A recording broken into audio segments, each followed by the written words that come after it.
On the beach, a boy asks the heroine if her name is Alice, and she questions what he is trying to do. Bowing, he introduces himself as Merlin Lucifer, the first demon king, also known as the Monarch of Pride. Worried, Alice wonders if he's going to declare her death sentence. When she was 17, she was the 253rd heroine to undergo training, and with her silver armor and sacred sword in hand, she was determined to defeat the demon king. Since she was young, she was trained by the sword saint who lives in the snowy mountain to master magical skills and sword arts. However, she ended up being captured by the demon king himself. Gripping the hilt of her sword, she states that she'll have to use all her strength. She thinks to herself that she must become one with the sword and eliminate all her enemies. Then she activates the Frozen Void skill. With this ability, she transforms her sword's blade into a fortified ice stone.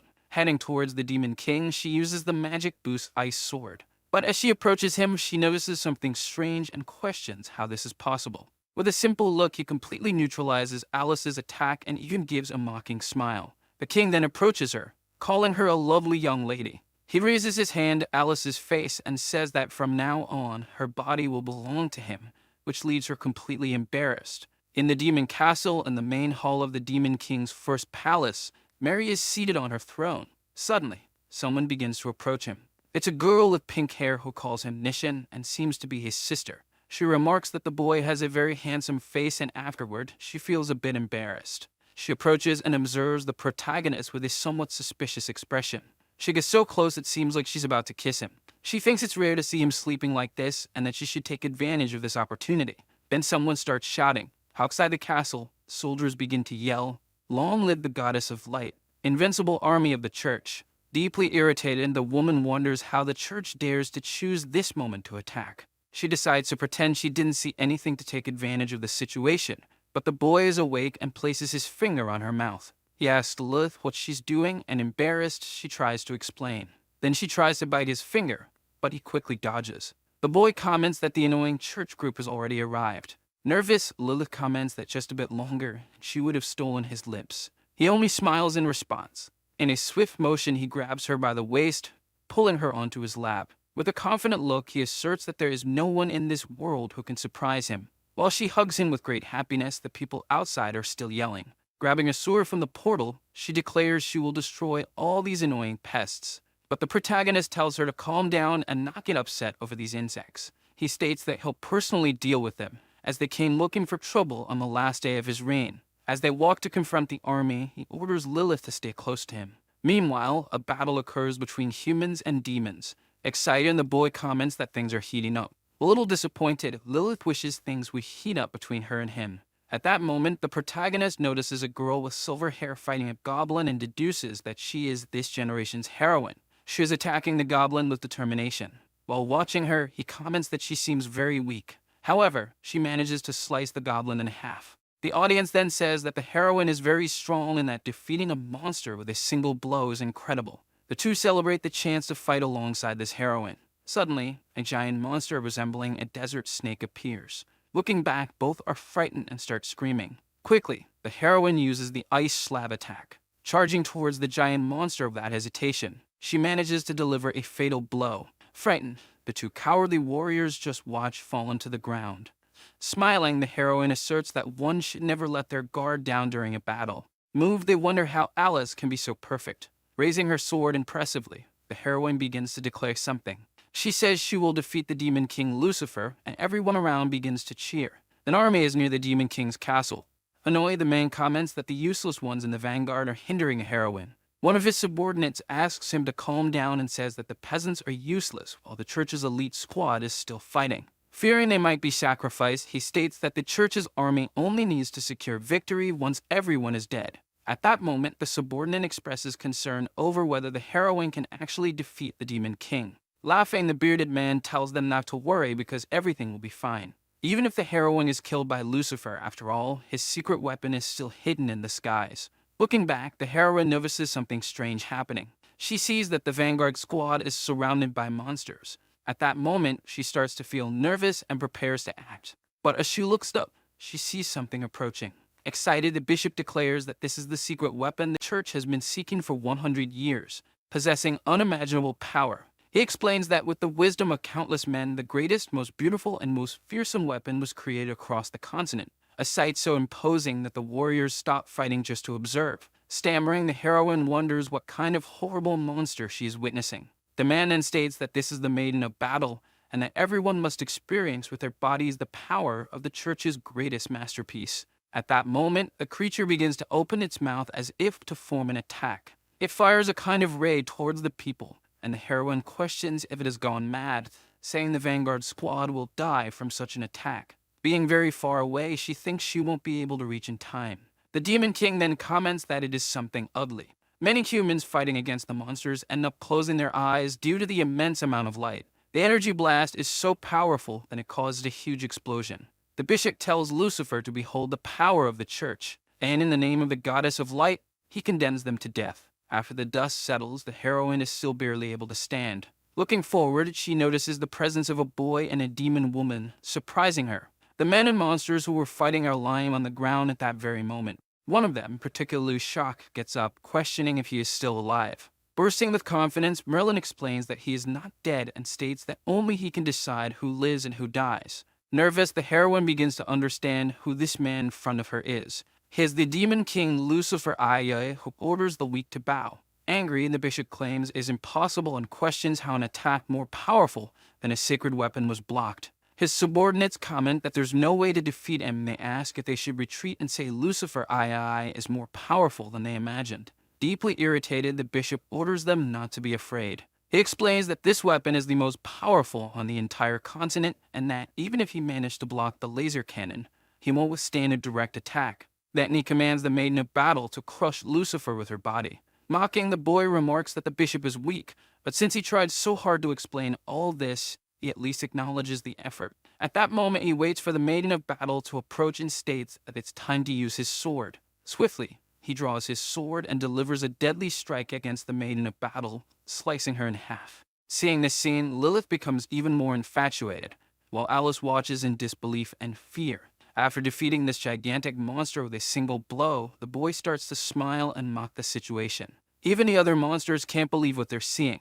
The bishop then starts to become completely unhinged. This giant whale-like creature was sliced in half and shredded in seconds. To complete his performance with a flourish, the boy sheathes his sword. Excited, Lilith calls Merlin handsome. Completely shocked and stammering, Alice can't believe what just happened. The church guards are also in disbelief. Exuding confidence, Merlin says that now he sees the losers and calls them the cowards of the church, saying he has nothing to do with it. He declares that as the current Demon King, he will grant them all a glorious death. Terrified, the bishop calls for the heroine, telling her she needs to save herself and that if she does nothing, everyone will die. Nervously, the heroine realizes that they are right and that as the heroine, it is her duty to defeat the Demon King. At that moment, she grips her sword and tightens her hold. Charging forward, she challenges the Demon King to a duel. The girl approaches to try and attack from behind the Demon King. At that moment, Lucifer opens his eyes and emits a great amount of energy, causing her to retreat. Bending his knees, he begins to draw his sword. He pulls the sword from its sheath and delivers a massive strike in another direction. Surprised, Alice realizes he is ignoring her. The impact of the attack is so strong that it throws the heroine backward while defeating all other monsters in front of him. With this single sword strike, he creates a massive explosion. We see only the bishop's hat flying through the air, indicating he is likely dead. After this immense display of power, the hero glances to the side and notices Alice lying on the ground. And so this is how the last battle of the Demon King Merlin ends, beginning his story as an unemployed hero. This is Merlin Lucifer, summoned from another world by the altar. Having been born with an immense amount of power, he quickly became the third Demon King by taking over the first palace, earning the title of Monarch of Pride. However, something else happened. In truth, Merlin was born with a curse, a letter, a hypertrophic apathy that, besides extending his lifespan, also makes him suffer heart pain every moment of his life. However, for every problem, there is a solution, and for Merlin, it is Heroine, a demonic sword he possesses. Whenever he uses the sword to kill powerful enemies, the sword extends his lifespan, and thanks to this, it can temporarily alleviate the effects of the curse. Therefore, the stronger the enemy, the greater the effects of the sword, leading Merlin to believe he will one day find the world's strongest person. Returning to the present, he defeats that giant whale-like creature. Thus, on his last day as Demon King, he believes he will manage to break the curse once he defeats the planet's strongest person. After defeating the monster, he says it's finally over and that his services are no longer needed in the demon castle. He He states it's time to embark on an adventure. After this grand battle, it's time for farewells and his sister calls him. Smiling, the boy asks Lilith why she is sad. Placing his hand on her face, he tells her it's his last day as king, and once he leaves, she'll have to take care of herself. Hearing this, the girl starts to worry. Trembling, she seems to be struggling to say something. While crying, she says he must not go and leave her behind, and that he has always been by her side since she was born. Caressing her head, the protagonist tells Lilith that she surely loves being spoiled, but now she's a grown-up. At that moment, he places his hand over his chest, warning her that if he stays here, sooner or later, his heart's curse will end up killing him. He asks if she wants her brother to die. Hugging him, she says she doesn't want him to die, but she also doesn't want to be left alone. Then she begins to suggest something. She says that if the curse attacks him again, he could use her life to extend his own lifespan. Hearing this, the boy's eyes widen. With a strong flick to her forehead, he calls her an idiot. He says he would never do that to her. Desperate, she says she doesn't care and that she doesn't want him to die. She explains that she wouldn't mind taking care of him even if he became a useless NEET. Nervously, he starts thinking about this term, useless NEET. Smiling, he tells Lilith that he loves her and that he must go now, for otherwise, he'll never break the curse. Then he swears that the moment he succeeds, he will return to stay by her side and never leave her again. He tells her to trust him, that when that day comes, not even death will separate them. With this declaration of love, the girl tells her brother that she loves him too. She says that after hearing this, she can no longer continue acting like a spoiled girl. Before leaving, she wants to give him some advice. At this, the boy becomes extremely confused. His sister then says there are many clever women in this world, and Merlin should be careful not to fall for their charms. With a mischievous smile, he replies that it doesn't matter who they are. He'll kill them all, pulling out each strand of their hair and skinning them alive. Hearing this, he wonders if his sister is actually a Yandir. A bit nervous, he bids her farewell, saying it's getting late, and he's leaving. He continues walking until he reaches Alice. He observes her and realizes she seems to be sleeping. Merlin is surprised, as after being knocked out, this woman ended up falling asleep. Undecided, he picks her up and says he doesn't mind. In the background, his sister watches the scene in astonishment. With a menacing aura, she asks why he is taking this woman. Explaining, he states that there is a misunderstanding and that, to him, this woman will only be a slave. He says that he knows little about the world and will need a guide on this journey. Then he states that, although this woman is far too weak to be a heroine, her willpower and resilience are good, and she could be a useful tool by his side. Annoyed, Alice says that she is a heroine and that Merlin should have finished her off. The boy then explains that it's fine and that after sunset, he will no longer be a demon king. He states that this is all and they will meet again. This leaves Alice with a heavy heart. With a sigh as he leaves, he tells her not to worry as he'll never fall for the heroine. At that moment, Merlin is leaving with the heroine in his arms. Tearing up, his sister places her hand over her chest and just watches. Alice then starts to shake her head. She tells herself that now isn't the time to be depressed, and that the next time they meet will be the day they fulfill their promise. Thinking of this possibility, the girl starts to blush. Embarrassed, she wonders if this is a confession and why he said that before leaving, now making her eager to meet him again. Excited, she clenches her fists. She declares that she won't disappoint Merlin and that before he returns, she will complete her official training and capture his heart as a pure bride. Meanwhile, the protagonist is carrying that girl on his back. What fate awaits these two? The unemployed demon king and the captive heroine? The boy keeps carrying Alice on his back. Still unconscious, she wonders if she is lost. Since leaving the mountains, it's been one thing after another. She had a positive outlook on defeating the demon king. However, she recalls what he did to that giant monster and understands that they are not on the same level. Only her master had warned Alice that she was slacking in her cultivation, and the girl remembers he was right, affirming to herself that she truly has been neglecting her cultivation. Meanwhile, the boy spots something in front of him.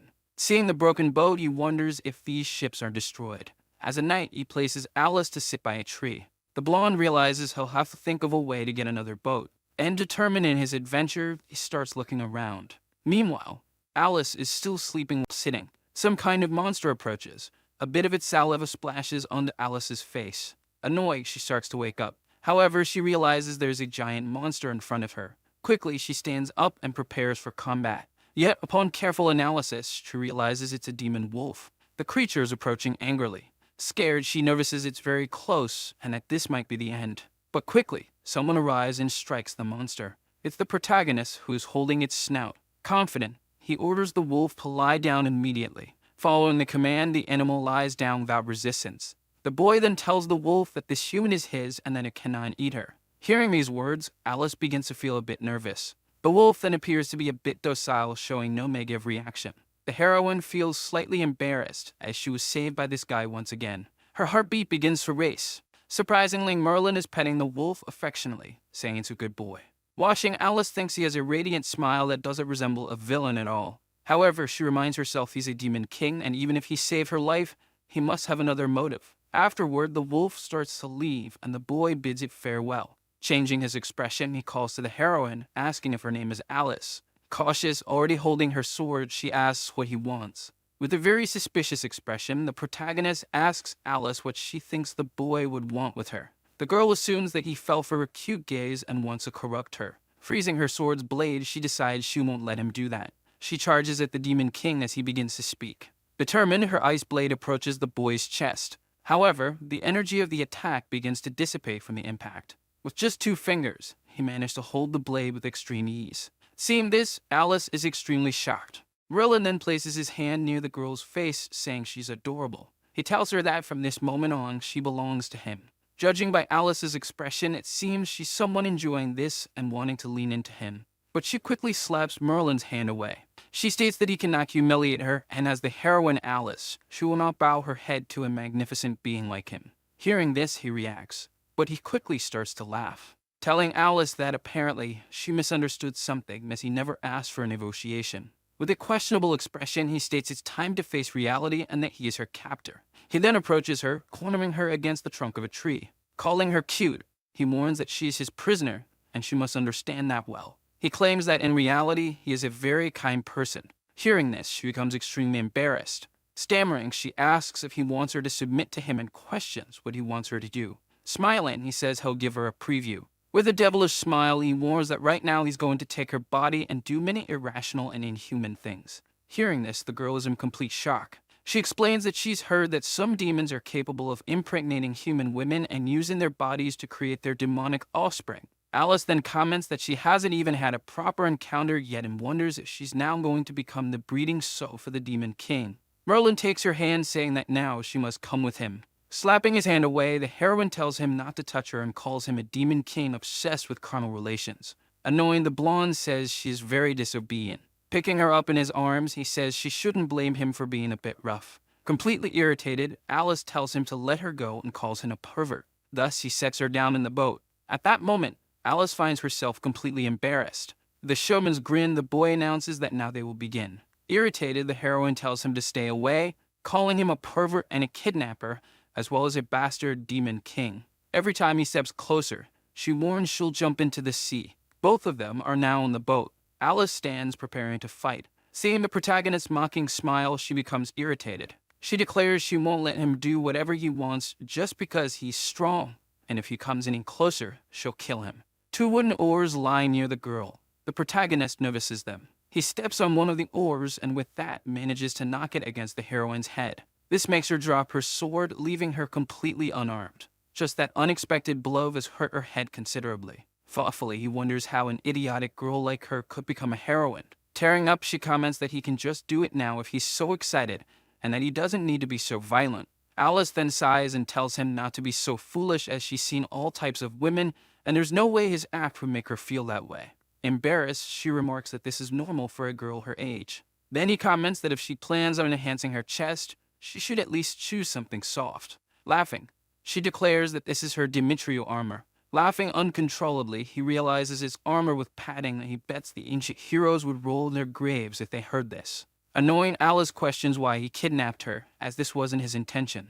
Raising a finger, he begins to explain, asking if she saw those oars. Dispassionately, he explains that they're going to sail across the Orkney Strait. In shock, she questions if they're crossing the seas to enter Britain's territory. She states that he must be stupid and asserts that it's impossible. She says that when the church's server sails near Bristol, that needs 70 men rowing with the help of a magical element, and it will take an entire day. She also mentions that there are countless sea creatures hiding in this strait, and that in the ocean, they're practically invincible beings. Moreover, she states it's impossible to row in shifts, and if they encounter these sea creatures, they'll end up as shark bait. In response, the boy simply laughs. Merlin addresses the young heroine, saying she seems to have misunderstood something and asks when he said they would row in shifts. He explains that he already told her he'll take her body and do rational and inhuman things, and she's the only one who will be rowing on this boat. As for him, he'll be standing there enjoying the beautiful view of the sea. Hearing this explanation, the heroine is completely confused. Then she starts questioning what he just said. 3 days end up passing. The girl is still rowing while the protagonist stands at the bow of the boat, completely soaked. She remarks that it's strange. It's been 3 days since they started sailing, and she wonders why no sea creatures have attacked them. She explains that the ocean is full of countless dangers and approaching someone stronger carelessly could result in a premature death. With his arms crossed, he explains that there's a very large one following them, and because of this, the smaller fish have chosen to keep their distance. Sometimes it's to ensure they won't swim, so she'll be on her own if she falls out of the boat. Alice then comments that she heard he once split a sea demon in two with his bare hands. Smiling, he explains that that sea demon was a Swedish delicacy that had come to shore and wanted so badly to die that he simply granted its wish. As he continues explaining, something approaches the bow of the boat. A massive wave forms, leaving the woman in shock, while the protagonist explains that the culprit this time is much larger than that sea demon. This sea monster is exceptionally large. Seeing this, Merlin prepares to save her. Quickly, he strikes the tip of the boat, causing it to flip and fall perfectly into the water. The heroine lands on her rear in the boat, and the protagonist just places her back to safety. Both observe the giant monster before them, exuding immense power. In shock, she realizes it's an enormous plesiosaur, a same one that sank the British frontier and killed all the holy class mages, a truly invincible creature. Frightened, she calls to Lucifer, asking what they will do now. At that, the girl falls silent and continues watching. This monster seems to be some kind of giant electric eel. The heroine has no answer, left completely speechless. With her hands on her head, she mutters that they're doomed, and even Lucifer seems a bit alarmed. Breaking the silence, the boy begins to talk about the plesiosaur.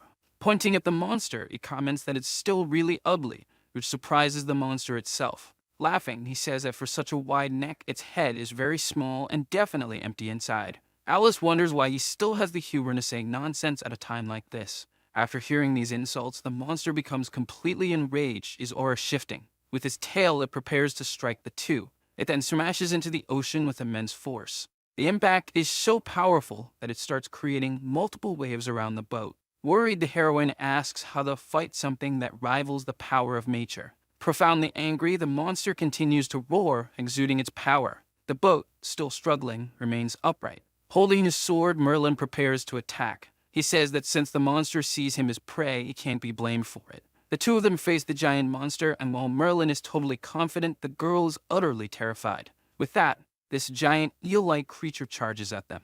The hero begins to unsheath his sword. Then he makes a simple slash in the air. This small attack starts to lift the waves.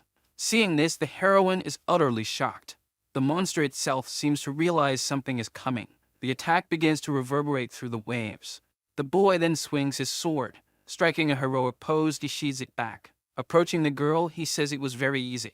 She just watches in complete disbelief. To snap her out of her trance, the boy starts pinching her cheek. He tells her to stop staring into space and start rowing because it's time for them to go. Pointing upwards, she alerts him that the monster has not yet perished. This giant monster continues to roar and rage. Suddenly, several cuts begin to appear all over its body. In just a few seconds, it's completely sliced apart while the protagonist asks if there's anything else she'd like to say. He adds that perhaps the blood will attract sharks with their keen sense of smell. If she wants to linger, she'll indeed become shark bait. Following the protagonist's orders, she starts rowing. Observing him, she realizes that this guy isn't just strong on land, he's incredibly powerful, even on the ocean. She tells herself that if he reaches human lands, there will be severe consequences. Stammering, she calls him Lucifer, asking why he left the demon palace. He then explains that she shouldn't call him that way since he's no longer the demon king. He then asks her to call him by his name. Smiling, says he should be called Captain Merlin. Hearing this, she has no reaction whatsoever. Seeing her lack of enthusiasm, the boy also becomes a bit disheartened. Laughing, he asks if she has a sense of humor, explaining that he was invincible within the demon tribe, so he got bored and left the demon palace just to cause trouble elsewhere. He thinks it's better not to let her know that in reality he was fired by the demon council. She asks if he's a holy class. He replies that he has no idea as his strength can't be measured by other standards. At this, Alice comments that he must have pushed his limits to attain this level of strength and wonders if the saying is true. Genius is just 1% talent and 99% hard work. After hearing this, the boy just sighs. Laughing, he questions if she truly believes that. He explains that the person who invented that was trying to make average and ungifted people, like her, spend their lives working hard for nothing. He continues saying that talent is enough and one should just keep their feet on the ground instead of wasting hard work on meaningless things. At this point, the heroine then asks when she might be able to surpass him. The protagonist draws his sword, saying that within the demon tribe, he is the only one who can wield this magic sword, which is why he inherited the first palace. He explains that this is a kind of natural gift, a skill that can't be surpassed by mere hard work. After his explanation, she falls silent. Then she asks how he became so strong and if he can tell her. He just stares with a blank expression but then starts to tell her. He explains that he was born in the fortress and thought he wouldn't need to do anything for the rest of his life. However, his mother was the second monarch of Pride, also known as Lucifer too. During a church's 197th campaign, his mother was killed in battle. Thus, he and his sister had only each other to rely on to survive. But he was weak, and living in demon lands meant he would have to live by the law of the jungle. From then on, he swore he would become stronger than anyone else to protect his sister from everything. He killed the ancient giant demon in the snowy mountains and also battled the bullhead sorcerer in the forest. Merlin even fought to the death with the infernal demon in the lava. He reveals that he trained his sword skills beyond the limits, swinging it every day until the blade began to rust, bringing him to the brink of death many times. But in the end, he managed to kill the demon oppressing him and his sister with his own hands and then became the new demon king. It was then he realized he had become invincible. Returning to the present, he says that's why, and that this is his past, the chronicles of a prince seeking revenge. Interested, she remarks that he indeed worked hard to gain such strength. Dismissing that notion, he comments that he only dreams of living as someone who does nothing, questioning why he would work hard, claiming he was born strong.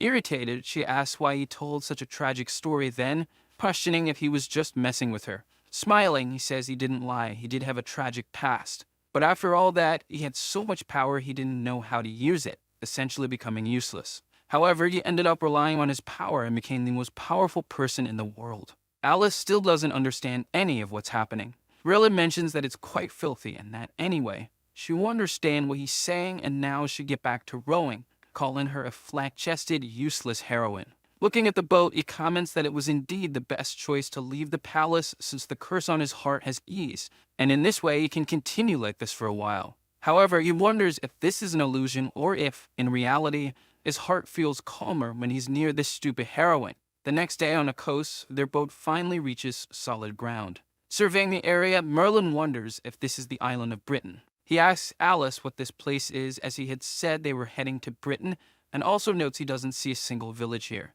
From within the boat, the heroine starts to get up. Completely seasick, she steps out of the boat, and he asks if she's an idiot. At that moment, the heroine stumbles out of the boat. Annoyed, he calls her a fool, saying she really made him row the whole journey. She thinks he's an ungrateful, repugnant fool, and that when the time is right, she'll master her teacher's secret ice arts and become an expert. At that moment, the boy approaches her. He calls her Miss Alice and suggests that perhaps she should reconsider her attitude and position. He states that she is indeed a slave and questions where she thinks she is to be acting out. His hand then moves closer. Wary, she wonders if he's about to do something strange, but he simply begins pinching her cheeks. Confused, the heroine questions what he's doing. Ignoring her, he just continues pinching her cheeks. Deeply irritated and embarrassed, she tells him to stop and explains that this really is Britain, not a port, but a place near the northern coast. Seeing her response, the boy is impressed. Adjusting his coat, he comments that she really worked hard rowing the boat and that he'll have to commend her for it. On her knees, she says she doesn't want his praise. Laughing, Merlin says he'll see her around and that it was truly an incredible experience sailing with her. Watching him walk away, she's deeply irritated and thinks that one day she'll cut off the head of that foolish demon king. She continues on her way, focused on her goal. However, he stops to think. Realizing he has no coins with him, he figures he'll likely need money to survive in a human country. At that moment, he turns his head back. Seeing the Demon King's interested gaze, the girl becomes frightened. Sometime later, he's carrying the heroine and considers that her metal plate is probably the mithril armor passed down through generations of heroines. He imagines that it must be imbued with runes for all kinds of magical essences, and the fact that she's bearing it shows its worth. Excited, he realizes that if he can get his hands on her mithril armor, he'll be able to sell it for a lot of money. Suddenly, he starts laughing like a villain. He quickly runs toward the girl, who is startled. Holding her hand, he calls her a lovely young lady, saying that parting like this truly breaks his heart. So he kindly asks her to offer her most precious possession. Stammering, utterly confused, she asks what he wants. To her surprise, he tells her to take off her armor, leaving her in complete shock. Falling to the ground, she comments that he wasn't interested in her before, and the boy says he changed his mind. Completely horrified, she tells him not to come any closer. With a terrifying look, the protagonist starts to laugh, saying she should do as he commands. The Demon King's expression is so frightening that her eyes widen in alarm. Faced with the situation, she starts screaming. Tearing up, she says it's her first time and asks him to be gentle. Confused, he asks what she's thinking and says that what he wants is the armor she's holding. Embarrassed, Alice doesn't understand anything that's happening. Excited, Merlin explains that he wants her Serena mithril armor, and that this item is definitely worth a lot. As he walks away, he says this is their farewell and that, if it's fate, they'll meet again, then begins to laugh. Seeing this, the girl is completely stunned. Trembling with rage, she calls him despicable and feels humiliated. Suddenly, she begins to cry. She shouts to the heavens that she never wants to see him again. On her knees, the heroine is overcome with tears. Meanwhile, Lilith is making some kind of potion in a cauldron while reading a recipe book. She's humming as she looks out over the forest, saying that she hopes to meet interesting people from now on. A year passes, now in the outskirts of Wales and Britain. A man is walking while holding his weapon. One of them remarks that the people of this country must be getting smarter and asks the senior member if they're really going to be able to rob someone by waiting in this spot. But the red-haired one tells him to be patient. Looking to the side, the man notices someone approaching. Observing the stranger, he comments that he's really dressed in rags and looks like he hasn't eaten in days. Looking at the paper in his hand, the redhead starts to realize who this guy is. Suddenly, he starts laughing, confusing his companion. Throwing the paper away, he says appearances can be deceiving and that some people may look weak, but are actually worth a lot of money. Walking while holding a cane, the protagonist is exhausted and says he's starving. Looking up, he sees a piece of paper. With a strong gust of wind, the paper ends up slapping him in the face. It's his wanted poster labeled Scottish Gigolo, the bounty of 5,000. Looking at his poster, he mutters that it's a pain to be labeled a criminal character just for a few dinners and pranks. Placing his hand on his face, he realizes he can't do much since he spent all his money, and he estimates there's no place around here with easy, well-paying work. At that moment, someone approaches, calling him a brat and telling him to stay put. The two men declare that this road belongs to them and that this isn't a surprise. Not understanding what's happening, the girl just stays silent. They announce that his life and money now belong to them, but Merlin ignores them entirely. Annoyed, the blonde calls to the brat, asking if he didn't hear what they just said. Looking back, unconcerned, the blonde asks if they were talking to him. The old man then declares that they're bandits and the boy must hand over all his belongings. Drawing his dagger, he claims the most valuable thing he has is his life, even that he's a wanted man with a 5,000 gold coin bounty. Licking the blade, he calls him a brat and advises him not to resist, saying the dagger is coated with lethal poison. Sighing, the protagonist asks if the two idiots really want to rob him. Placing his hand on the hilt of his sword, he warns them. With a maniacal grin, he states that if he draws his sword, the two of them will lose their lives. Cracking his knuckles, the younger bandit remarks that it looks like they'll have to show their true skills. Excited, his partner tosses an apple into the air. Quickly, the man starts making cuts with his dagger. Amazingly, he manages to peel the apple in midair with just the dagger perfectly. The sidekick then boasts that his senpai's skill with the dagger is unmatched and that he can loot 20 times in just a second. Looking up, the blonde just watches this display. Starving, he starts drooling, saying he wants the apple. Deeply irritated, the man asks how he dares ignore the demands of an arrogant human. At that moment, he lunges at the protagonist, who just glances aside, watching the blade approach. Annoyed, he decides to unsheath his sword. Smiling, the thief thinks he struck his target. However, he starts sweating nervously, realizing something's off. At that moment, the apple falls perfectly into the protagonist's hand. He begins eating it while his opponent falls to the ground in the background. Stammering, his companion asks how this is possible. Terrified, he runs away, yelling for him not to kill him. Sighing, Merlin states that opponents like this are incredibly boring. The bandit was completely defeated. Looking down, the boy notices something strange. It's the body of a goblin. Surprised, he realizes a goblin was disguised as a human bandit and wonders if he was hiding from the Empire's army. Walking away, he mutters that it's none of his business anyway and he should focus on finding some food. Meanwhile, in a cave, a goblin emerges holding a spear. He points his weapon at a man, demanding to know his business, and the man tells him not to attack. Introducing himself as Haas the Bandit, he requests an audience with His Majesty. Allowing him entry, the guard warns that if it isn't urgent, there will be consequences for disturbing his majesty at this time. Sitting on his throne, the king asks Haas why he's there and inquires about the money he owes. On his knees, trembling with fear, the man starts apologizing, saying they couldn't rob anyone. Reacting to this, his majesty starts shouting, asking why he returned and if he wants to be eaten. Terrified, the man explains that thankfully, there's something he needs to report. He states that Ryu Senpai was defeated by a human.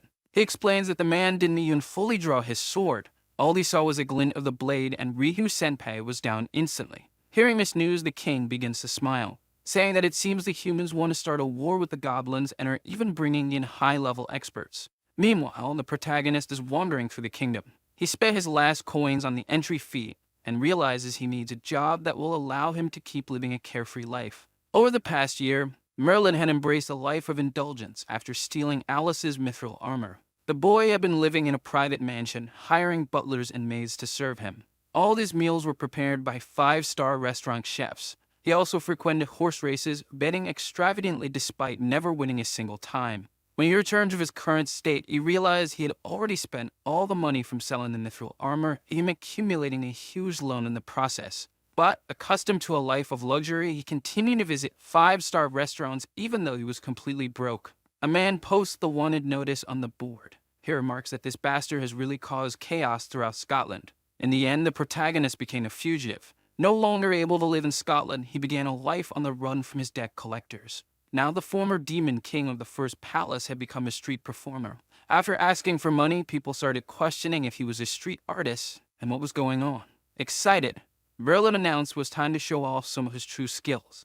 At that moment, he performed a sidestep repetition move. Impressed, people exclaimed how amazing it was and wondered if he was a martial artist because of his incredible speed. With his hand over his face, he said that was just the beginning and advised them to pay attention to what was coming next. Then he began tapping his feet multiple times. Demonstrating his magical prowess, he told them to observe his stuck clones. Seeing this grand performance, everyone was amazed, saying they had never seen a display like that. In response to their praise, the boy just smiled and said that now, having enjoyed the show, everyone could give him money. He pleaded, saying it wasn't easy to make a living and that they should at least give him something. However, he was completely ignored by the crowd. Someone started preaching about the supreme goddess of light, the reincarnation of immortality, eternity, and long life. People began to walk away, unaware that he was about to preach, urging them to hurry along, while the protagonist asked them for just a little copper. Frustrated with the situation, he realized they wouldn't give him anything. Looking to the side, he noticed something.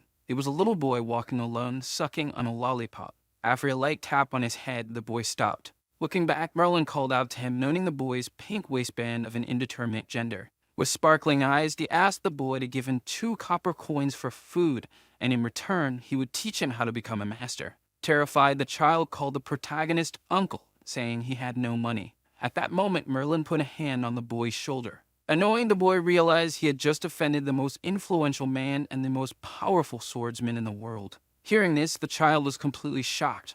Merlin asked the boy his name, and he replied that he was called Henry. At that point, Merlin merely showed him his sword. Merlin told the boy to listen carefully, as he had offended the master, and though he would be merciful, forgiveness must be bought with money, priced at 2 copper coins. Crying, the child said he hadn't brought any money with him. Crossing his arms, Merlin remarked that the boy looked wealthy and asked how he could have no money. He also added that he would teach him the art of swordsmanship if he just handed over 2 copper coins. This offer piqued the child's interest, and he eagerly asked if Merlin was talking about the art of the invincible sword. Curious, the boy asked what kind of swordsmanship it was, and Merlin responded that it was absolutely devastatingly invincible. Smiling, he said it was called the quick strike. Scoffing, the child remarked that this technique was typical of eager apprentices expecting something impressive, but finding it a total waste. At this comment, the Demon King felt utterly insulted. He explained that his quick strike was different and super powerful, but the child argued that a low-level quick strike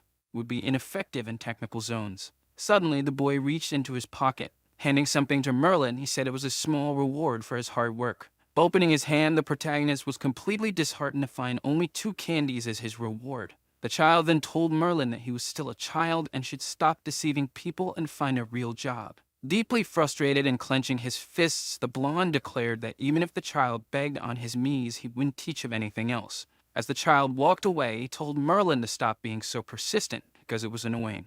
Mumbling that the brat was trash, he said that as the Demon King, he could slice anything at any moment. Sucking on his lollipop, Merlin thought he might need to find another way to earn money. Suddenly, someone in the crowd began proclaiming that only those with faith in the goddess of light would receive her protection. Looking back, Merlin saw a man who mentioned that a year ago the church had sent an army of 100,000 on an expedition to kill the Demon King. However, with just one attack, all were slaughtered. One of the girls mentions that the Demon King is a pervert, having heard that a year ago the heroine supposedly died after being corrupted by him. Surprised, the boy wonders what nonsense they're talking about and thinks that Idiot might have been confused as he's not interested in flat boards. Meanwhile, the preacher says that Lucio is very powerful, also known as the strongest among the 7 demon kings. He warns that the demon species is highly invasive and Lucio II is violent and cruel, capable of invading territories and massacring everyone at any time.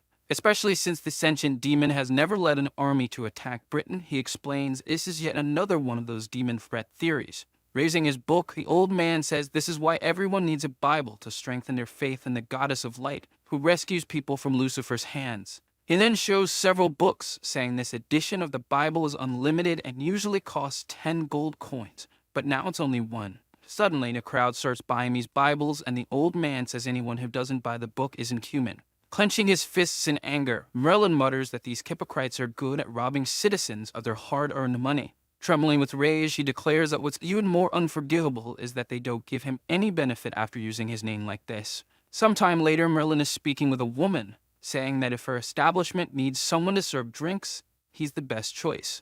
In this case, he's job hunting. Extremely flustered, the woman wonders what she should do. Taking her hand with a charming smile, a boy tells her to consider hiring him.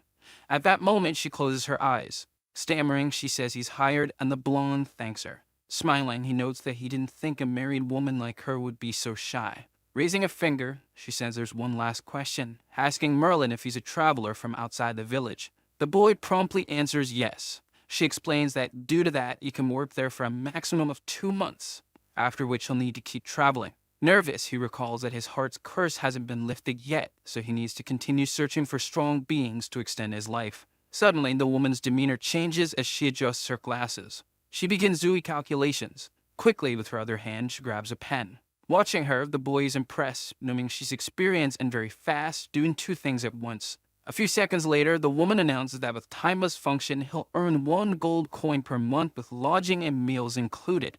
Additionally, he'll receive a 20% commission on each alcoholic drink he sells.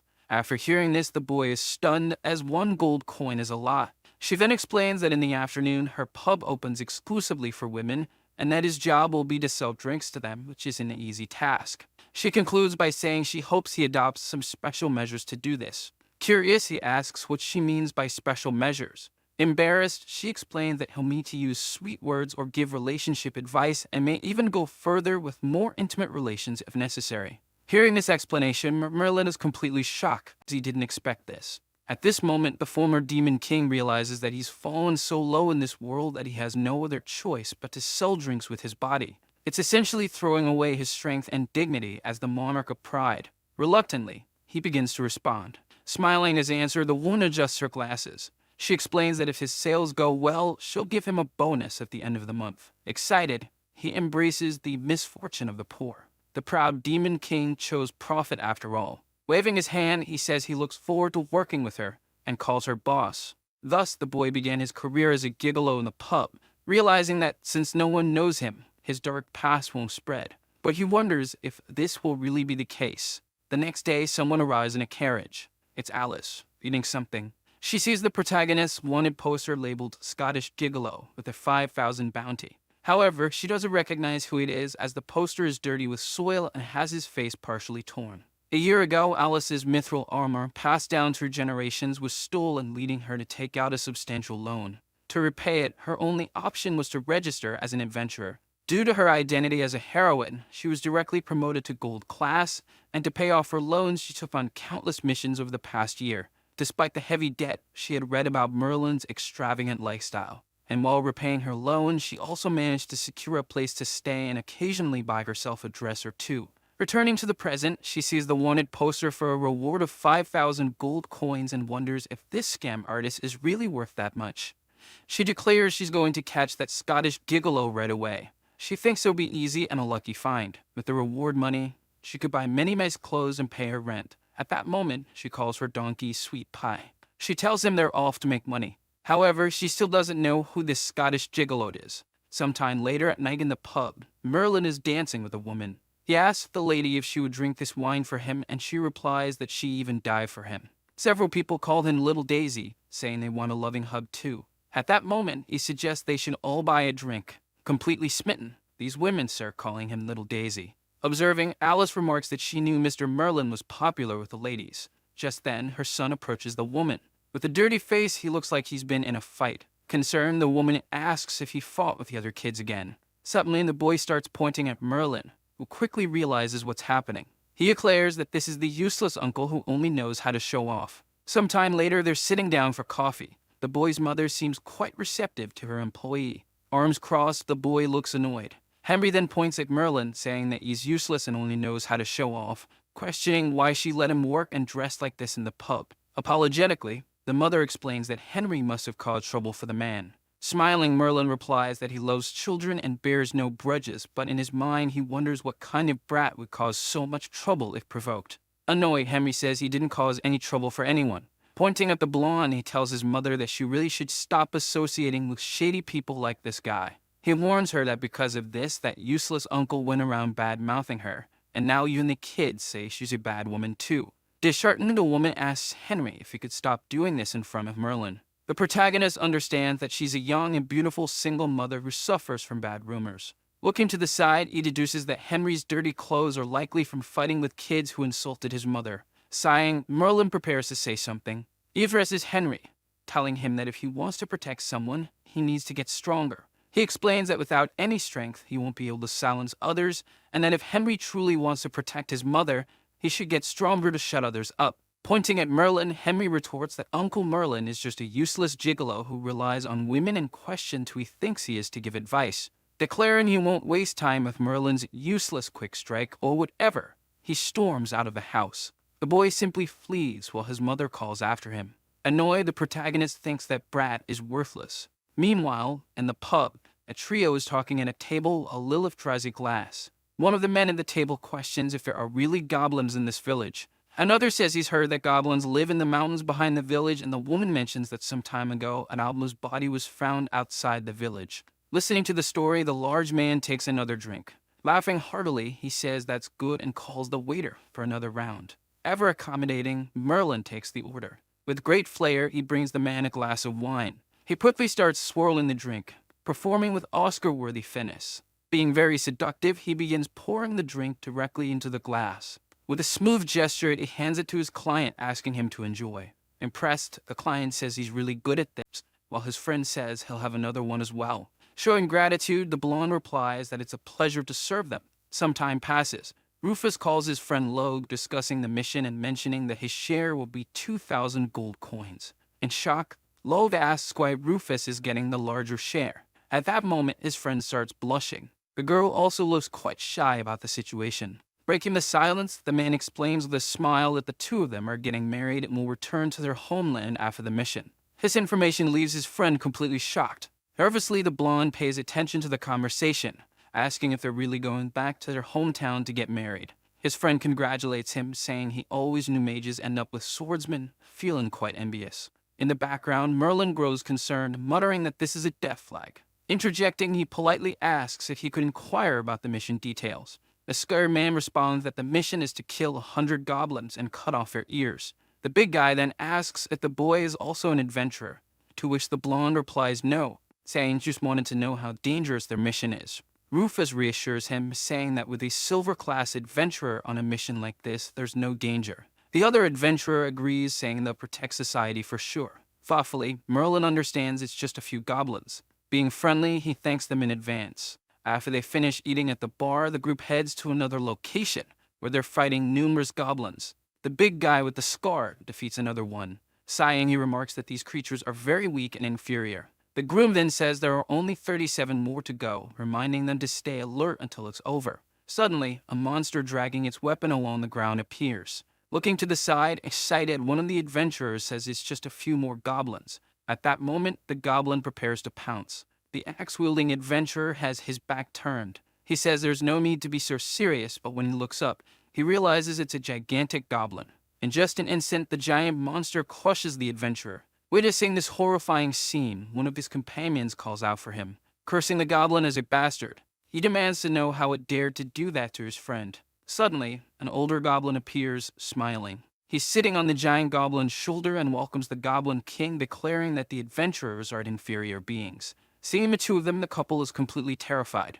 The old goblin announces that he's the Prime Minister, the highest class goblin mage. In shock, the groom realizes he's high class and wonders why such a goblin is here. Sobbing with fear, his fiancée says they're going to die. Casting a fire spell, the goblin warns that the woman will serve his majesty. Launching the spell toward the groom, he says he'll be killed by then without a doubt. The groom tells the blonde to cover him as they fight their way out. The woman begins using her spells. She casts Fire Affinity Enhancement, Improve Agility, Blood Effect Enchantment, Improve Healing, and several other buffs. After all these upgrades, her fiancé is exuding energy and ready for battle. Extremely excited, he charges forward, yelling. His sword is engulfed in flames. Determined, the adventurer uses the explosive cross-slash ability. A huge flaming slash cuts through the air. Despite being just one strike, the boy already seems a bit tired. He reassures himself that they can do this to escape. However, a giant monster suddenly appears in front of him and quickly strikes him with its club. The blow is so powerful that it sends the boy flying.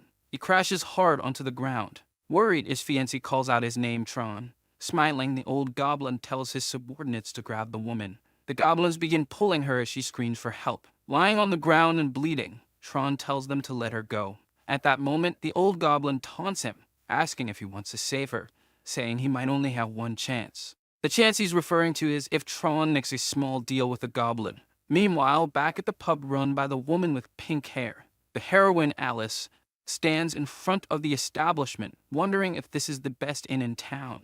She begins peeking inside. Several women are tittying up, saying that little Daisy won't show up if the stage isn't ready. Impressed, Alice remarks that this place is truly lively. Suddenly, a woman with pink hair approaches her, asking if it's Alice's first time here and noting that, judging by her outfit, she's likely from out of town. Alice responds that she's an adventurer and asks if there's a room available for the night, as she'd like to stay. The friendly attendant responds affirmatively and kindly invites her to follow.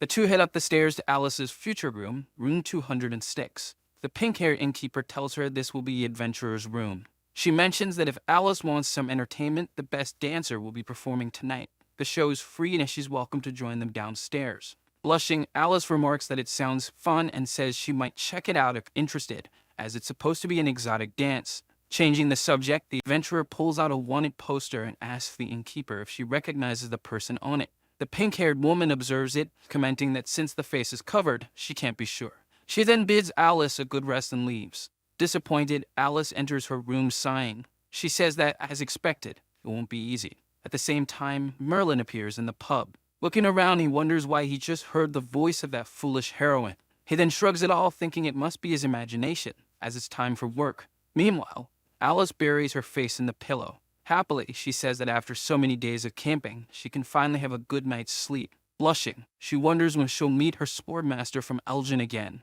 To repay her loan, Alice has been adventuring across the land of the past year. During her time at Elgin Port, she was once captured by pirates. Locked in a cage, Alice could only look on.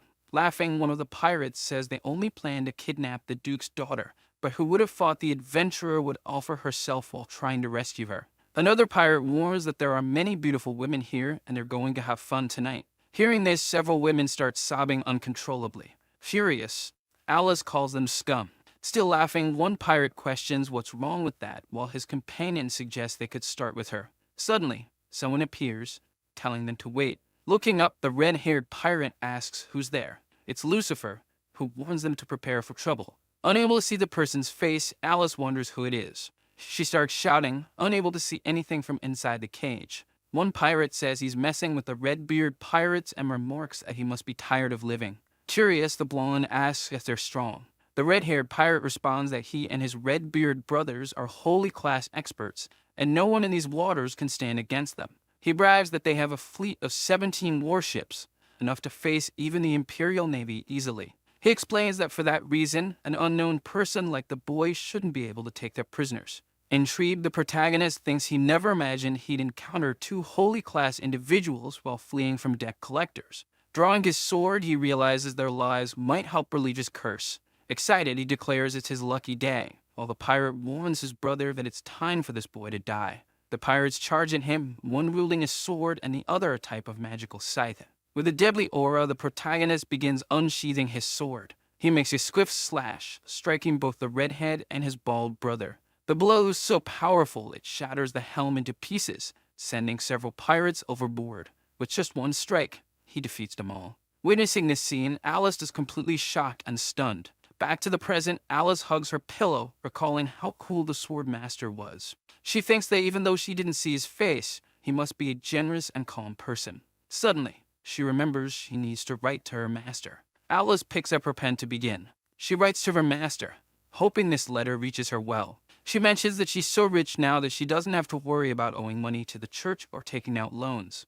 She also writes that she even found a connection with a legendary swordmaster who, unlike her, has always been high-ranking and has a bright future ahead. She concludes by saying her master shouldn't worry about her and should take care of herself. She promises to visit once she reaches the peak of her life. After finishing this lovely and somewhat untruthful letter, she smiles. Some time passes. Alice sits in a chair saying she prays to God every day. She gently asks that she never crosses paths with that bastard Melly for the rest of her life. She calls him a pervert with a filthy mind and asks that he be punished, made so miserable he has no choice but to become a gigolo, losing everything from the rest of his life. Meanwhile, Melly is performing and suddenly sneezes. He notices that every day around this time he sneezes and wonders if someone's been cursing him this whole time. Downstairs, several women call out for little Daisy. In the background, Alice sips her drink, wondering who this little Daisy is, noting that she can hear the women yelling from upstairs. Suddenly, a glass is placed next to her. It's Henry, who mutters that these women are all wet again. Smiling, the heroine corrects him, saying that's a strong word and he should notice how nicely dressed they are. Sighing in frustration, the boy insists that most of them have husbands yet come here anyway, calling them shameless. He explains that it's because of his mother running this kind of business that people gossip about her. Looking at him, Alice realizes he's the innkeeper's son. Surprisingly, Henry says that Winnie-san, big sister, is much better. He explains that unlike the women who throw themselves at Melly, someone pure like Winnie-san is a much better person. Blushing at the compliment, Alice asks if that's true. However, as he observes her closely, he notices something. He looks at the object attached to her belt. Upon seeing it, his eyes light up. Excited, he exclaims that Winnie-san is a gold-class adventurer, and that's really cool.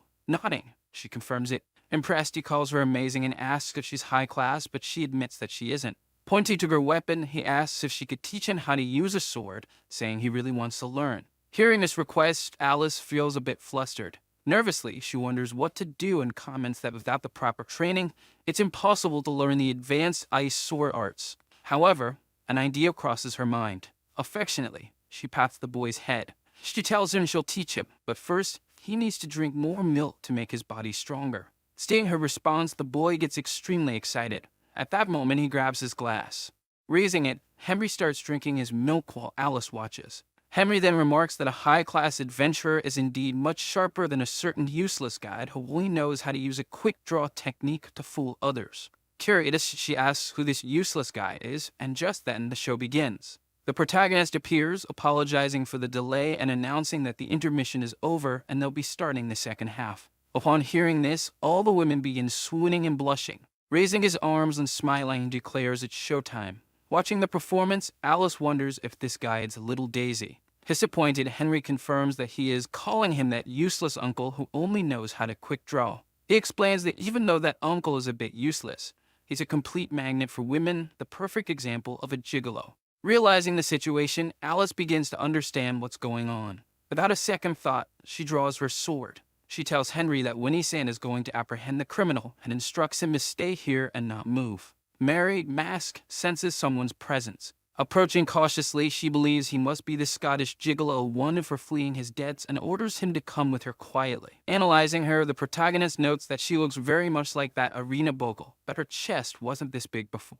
Annoyed, Irina tells him not to resist, that he simply tells her to relax. In that moment, he raises his hand toward her. Without a second thought, he ends up pressing that area. The girl becomes completely embarrassed, and Mary mutters that it's just patting, which doesn't surprise him. With a trembling voice, Alice can't say anything. Her hand shakes as she holds her sword. Lunging forward, she tries to strike him repeatedly, calling him a bastard, but the protagonist dodges easily. Deeply irritated, she yells that he should die as he continues evading. Lucifer tells her to wait and calm down, questioning what she'll do if she accidentally hurts someone. Furious, she declares she won't stop until she cuts off his hand. Seeing this, he merely sighs. Alice attempts a frontal strike with her sword, but the boy manages to jump. Demonstrating his skill, he steps onto her sword. With a bit of force, he sends it to the ground. Using his right hand, he holds the heroine's head. Calling her by name, he remarks that it's been a year, and it seems her temper has only worsened. He explains that given their shared history, she shouldn't be acting like this.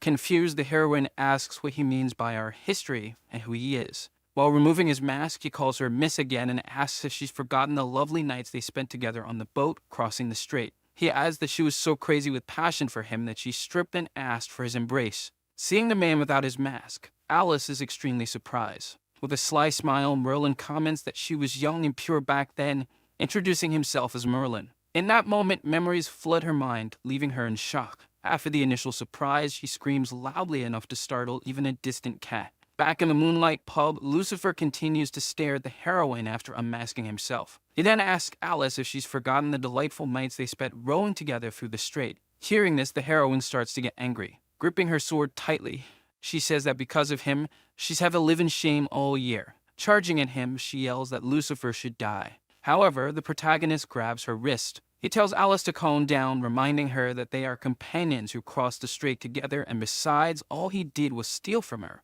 Killing him would be an overreaction. Tearing up, she glares at him, fuming. Seeing her murderous expression, the protagonist grows nervous and confused. In that moment, the heroine drops to her knees. Crying, she asks how he can be like this, saying that after stealing the most precious thing she had, he coldly fled, asking if he has any idea what she's been through. She says that because of his actions, she's had to work tirelessly, and if he considers himself a man, he'll have to take responsibility for what he did. In the background, the other women murmur that they never thought little Daisy would do something like this, while others call him scum. Henry, meanwhile, asks what Uncle Merlin did to Winnie Sand, saying he's disgusted. Uncomfortable with the situation, the protagonist insists it's a misunderstanding. Annoyed, Henry tells Merlin that he should be grateful someone like Winnie Sand even likes him. Spitting, he declares that Merlin is literally the scum of the earth. Hanging his head, the protagonist thinks he's an idiot, and that if he keeps talking like this, people will misunderstand everything, which will surely ruin his reputation. Resolving to prevent this, he realizes he has no other choice. Surprisingly, he steps for the heroine and hugs her. Embarrassed, Alice doesn't understand what's happening, and Merlin explains that she needs to calm down, suggesting they put their issues aside and inviting her for a drink. He says they'll talk things over while enjoying a drink. Some time passes. The two of them sit at the bar. Lucifer mentions that all the customers have left and asks if it can finally talk. After downing another glass, Alice declares that iced milk is the best and asks Madame Martha for another. Lucifer then asks Alice if she really has to down her drink like that, commenting that it's very unladylike. Irritated, she tells him to stay out of her life and adds that she's still single, questioning if he's ever heard of someone called the Sword Master. The boy muses to himself that this Sword Master must be blind to fall for someone as foolish as her. In the background, Martha observes, thinking that Mr. Merlin is indeed popular with women, and that even his high-ranking adventurer seems to know him well. To her, the two practically look like a couple. Finishing drying the glasses, Martha approaches them. The protagonist calls her by name, saying that he'll take her son to bed, and that they can take their time talking with Lady Alice. Lucifer then bids her good night. Opening her eyes, Martha wishes him the same and wishes him luck in making peace with Lady Alice. She leaves, humming a tune while the boy grows nervous. Merlin pours himself a glass of silvery drink, saying he should just return what he took so they can be even. With a memory like a goldfish, he asks what it was that he took. At this, Alice becomes visibly disappointed. She explains that the thing he stole was her mithril armor. He chokes on his drink, asking why she needs that, saying it's just chest padding, which makes her angry. She demands he return it and stay quiet. Unable to meet her gaze, he apologizes, admitting he already sold it. He goes on to explain that he used the money to buy horses at the track and is now totally broke, leaving her in utter shock. Smiling, he says it's just an armor piece and she shouldn't be so stingy. Meanwhile, Alice trembles with rage, muttering that the armor is worth tens of millions in gold coins. Clenching her fist, she becomes extremely furious. Grabbing the Demon King by the collar, she shouts that it's easy for him to say.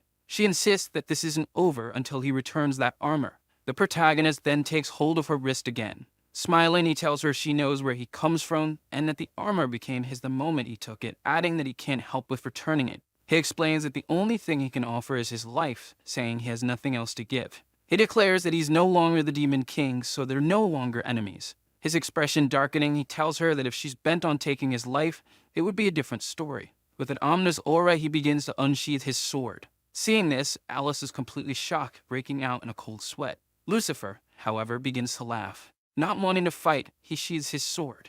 Alice remains utterly confused by what's happening. The boy returns to sipping his cold drink. Crossing his legs, he tells her not to worry, explaining that Miss Martha has been taking good care of him, and that he has no intention of causing any trouble in her establishment. He adds that she was enjoying her drink just a moment ago, but now she's ruined the atmosphere. He suggests that she should be using her pen instead of her sword. Hearing this, Alice falls into silent contemplation. She wonders if he's truly so strong that she couldn't simply take back the mithril armor. But he responds, explaining that demons have a strict sense of justice and intimacy. For them, a contract is a sacred agreement made between two willing parties. Not quite convinced, Alice asks why he cares about such things if he's no longer a demon king. He explains that even though he's no longer a demon king, he's still a former monarch of Pride and won't steal an item he already sold. Then he asks why she, as a hero, is stooping to cursing him and trying to take something back from him. With her head down, she replies that she's no longer a hero either. She explains that the armor was a loan from the church, and after it was stolen, she became someone who owes them tens of thousands of gold coins. Merlin responds that if she works hard, she'll be able to pay it off someday. Annoyed, Alice says she'll have to take on S-rank missions, where the rewards are in the tens of thousands of gold coins, but they're extremely dangerous. Hearing that an S-rank mission reward is in the tens of thousands of gold coins, Merlin starts to tremble. Excited, he asks Alice if it's really true. Confirming, Alice explains that rank S missions generally have many dangers, and it's not uncommon to encounter holy class enemies. It's a high-risk, high-reward job. Irritated, she says that even so, she'll still have to complete thousands of missions before she can pay off her debt, and it's all the protagonist's fault. Laughing, Lucifer says it seems like he's already found his next job. Do you know the benefits of becoming an adventurer? One of them is easily finding holy class enemies, which can extend your lifespan. Earning lots of gold coins, making it perfect for living a carefree life. Excited, Merlin concludes that this job is perfect for him.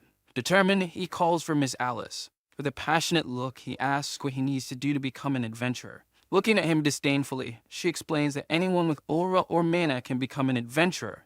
After all, in his mind, he realizes he has neither, so he asks if there's another way. In response, she says that a recommendation from an active adventurer also works, but then immediately asks why he's asking this. Taking her hands, he goes to Lady Alice, commenting that they're like twins and asks if she could recommend him, saying he also wants to be an adventurer. Hearing all of this, the girl is in shock. Tearing up, she questions why she would do that for him, and the protagonist explains that she shouldn't be so stinky and that they're just two people in the same boat. Pointing her finger angrily, she tells him not to even think about it, and that there's no way she'd recommend trash like him. He comments that it's just a recommendation and that it's not as if she'd lose anything by doing it, but the girl remarks that someone like him shouldn't even become an adventurer. Both end up annoying with each other, and that night they part on bad terms. Then a few days pass. At work, Merlin is drying the glasses. Suddenly, he sighs, likely showing frustration at still not being able to become an adventurer. Martha then calls him, asking if he's seen Henry, and the boy responds that he hasn't.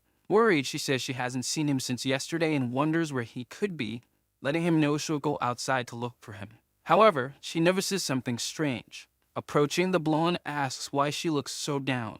In response, he asks what she thinks about the adventurer profession. In reply, she says it's a profession where danger and hope coexist, and that on the one hand, he could make a fortune by completing high-level missions. At that moment, he says, "So that's it," and begins to laugh. Interested, she asks if he's found what he wants to do, and if he's planning to become an adventurer like Lady Alice. Sighing, he says yes, but he doesn't have a license, and that damn Alice doesn't want to recommend him. Martha then tells him not to say such things.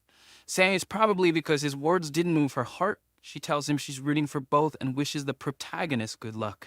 However, something begins to worry her. Curious, the boy just observes her. Suddenly, Martha takes his hand. Then she tells Merlin that if he becomes an adventurer, he should make sure not to accept any of those dangerous missions.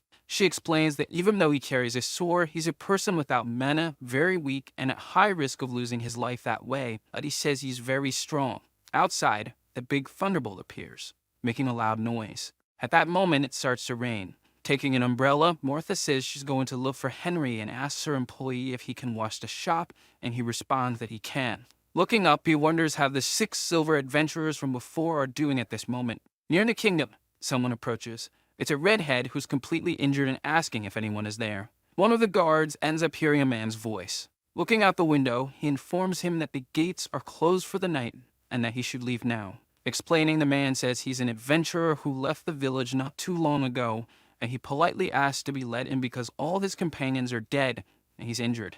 The guard then notes that he's very wounded, and the other tells him to open the gates. Following the order, the gates are quickly opened.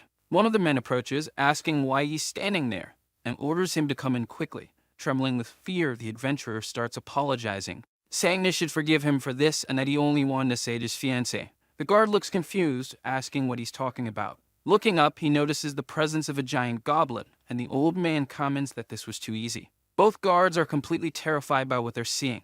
A large army of armed goblins appears. An elder gives orders to the goblin warriors, saying their prey is the village ahead, that they should kill all the men and steal all the women. With a disgusting expression, the goblins tell the warriors to offer the precious treasures to the king. Desperate, the guards run, shouting that it's a goblin invasion and that the goblins have invaded. At that moment, the adventurer fiancé says he's fulfilled the agreement and that, in return, they should give her back. Looking back, an elder smiles, saying he did a great favor by opening the gates for them, but he shouldn't think he'll get that woman back as she now belongs to the king. Then the elder begins to conjure his fire magic, launching it toward the hero, who ends up burning completely, with that old goblin being the last thing he saw in his life. Entering the place, one of the goblins starts laughing, saying that humans should be afraid. At this moment, the sea bell starts ringing as if it were some kind of alarm.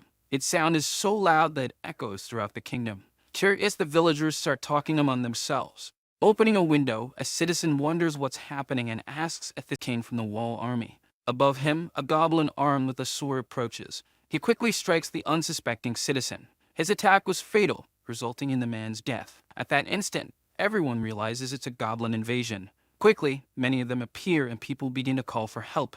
Everyone screams and tries to escape as the goblins attack. In no time, the city is engulfed in flames while the bell keeps ringing. Alice is eating an apple, and at that moment, she notices something strange happening.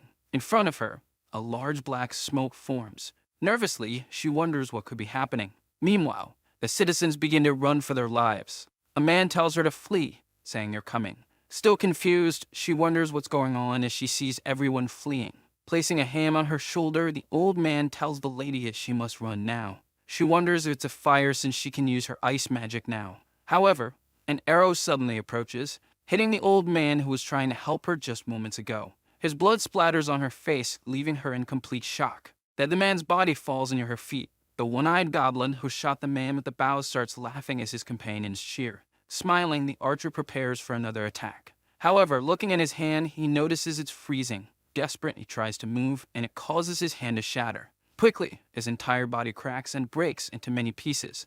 All the goblins start getting nervous upon seeing the heroine. She's emanating a murderous aura from everything that's happened. Feeling a lot of anger, the goblins charge at her. Drawing her sword, Alice warns them to come at her without blinking, because if they blink, they won't know what hit them. Ignoring her warning, the goblins rush forward with their swords. The heroine then prepares to strike. She begins using her ice magic toward the monsters. Launching dozens of ice crystals toward the goblins, she easily defeats them. Lurking, one of them is holding a crossbow aiming at the heroine. At that instant, he fires in her direction. However, the arrow ends up hitting a very resilient ice crystal. Not understanding what's happening, the goblin is extremely confused since the heroine was in his sights just a moment ago. It turns out she created a large ice shield resembling a wing. At that moment, Alice begins to levitate. The heroine has created 2 fantastic ice wings. Determined, she declares that in the name of justice, she will send all the monsters back to hell. Looking at the scene, all the goblins are terrified and horrified. Fighting for survival, they shout that they must kill her and start shooting. Without fleeing from the battle, she charges forward. And as she passes near the goblins, she begins using her ice magic again. All are frozen within extremely resistant ice crystals. Meanwhile, at the Moonlight Pub, one of the women calls Mary Little Daisy. asking him to tell more. Laughing, he questions why he would lie to cute girls like them. Suddenly, he starts hearing screams saying they're here and we need to run. Changing the subject, he apologizes to the ladies and comments that something seems to be happening outside, so he'll go check it out. One of the women argues that it's probably a couple's fight and they should ignore it, and another says it's normal for couples to fight these days and that they should just carry on. However, a shadow approaches the door. With just one kick, it manages to break it down completely. This startles the two girls and surprises the protagonist. It's a trio of goblins who enter armed and ready to fight. Seeing goblins invading, the girls become frightened. These little monsters are exuding a dark energy with a frightening and disgusting look. Irritated, Merlin questions why these green-skinned monsters are here of all places. In the middle of the chaos, the boy's mother runs desperately. Exhausted from running worried, she wonders where her son is. Excited, the boy at the bar is playing with his mag doll. Playing with his friends, he says that the adventurer said she would teach him powerful sword techniques. The other two boys are surprised. The child from the bar says he'll become an adventurer to protect his mother, and his friend asks about the noise outside. One of them asks what's happening. The group is shocked by what they see outside. He hears his mother calling out, asking where he is. Searching for her son, the boy's mother says it's very dangerous out there and tells him to go home. Terrified, Henry begins calling for his mother. However, he is shocked by what he sees before his eyes. His mother is surrounded by several goblins. They laugh at her with great malice. The goblins then knock her down and tie her up to kidnap her. Her son, desperate, calls out for his mother repeatedly. He runs out and tells his friends he's going to save her. The two warn him that if he goes, he'll die and the goblins will eat his flesh. As his mother is taken away, he shouts for them to let her go. At that moment, he calls for the owner. She hears him, but there's nothing she can do. In the bar, the goblin invasion continues. Merlin approaches the goblin that invaded, ready to end him. In a confident tone, he warns the green-skinned monsters not to come around when he has guests to attend to. He looks deep into the creature's soul and calls him insolent. The goblin screams, realizing it's over for him, and the gigolo finishes him off. Tired, he's surprised by what he's seeing. More and more goblins keep arriving to ruin his day. Lucifer Aya finds himself surrounded by goblins and wonders what's happening. Convinced they'll defeat him, the gnome stops laughing. One of them then shouts, ordering them to kill him. They all charge at him simultaneously. Without any fear, Merlin says they're not even worthy of a dance. He finally draws his sword from its sheath. With his simple sword swing, he creates enough wind to push all the goblins back. They end up disoriented by this. Finally, sheathing his sword again, he tells the goblins he'll help these horrible creatures with their last tributes to society. The goblin, frightened, wonders what's happening. At that moment, he begins to swell up until all these green beings simply explode like fireworks.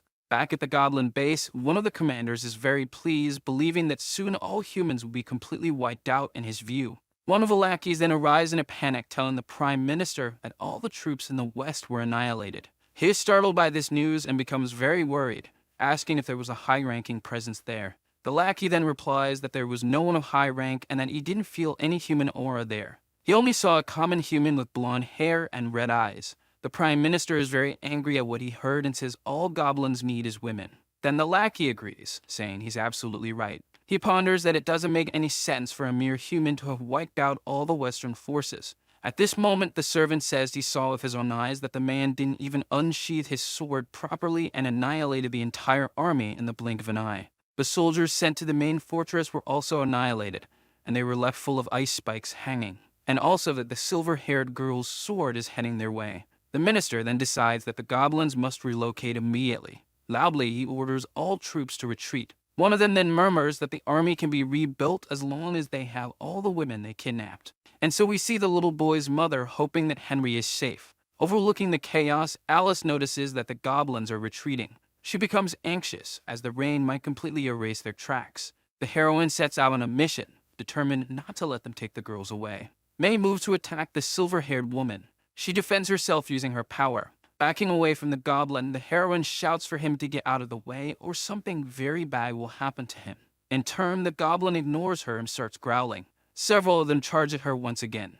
Alice unleashes her ice spell against the goblin, hitting him directly. And after that, she finishes him off, tearing him apart. She realizes it was just a distraction and that the rest of the goblins have fooled. Looking around, she sees the despair of everyone who has lost their families. She thinks it's best to stay where she is, as the goblins won't get their hands on those who were just captured. The city bell rings. One of the villagers says there's a chief call-in for an assembly, and another wonders what he wants at this moment. People start gathering at the designated spot. The assembly chief then asks everyone to gather because many people were captured and taken to the mountains, adding that they need to think of something to do.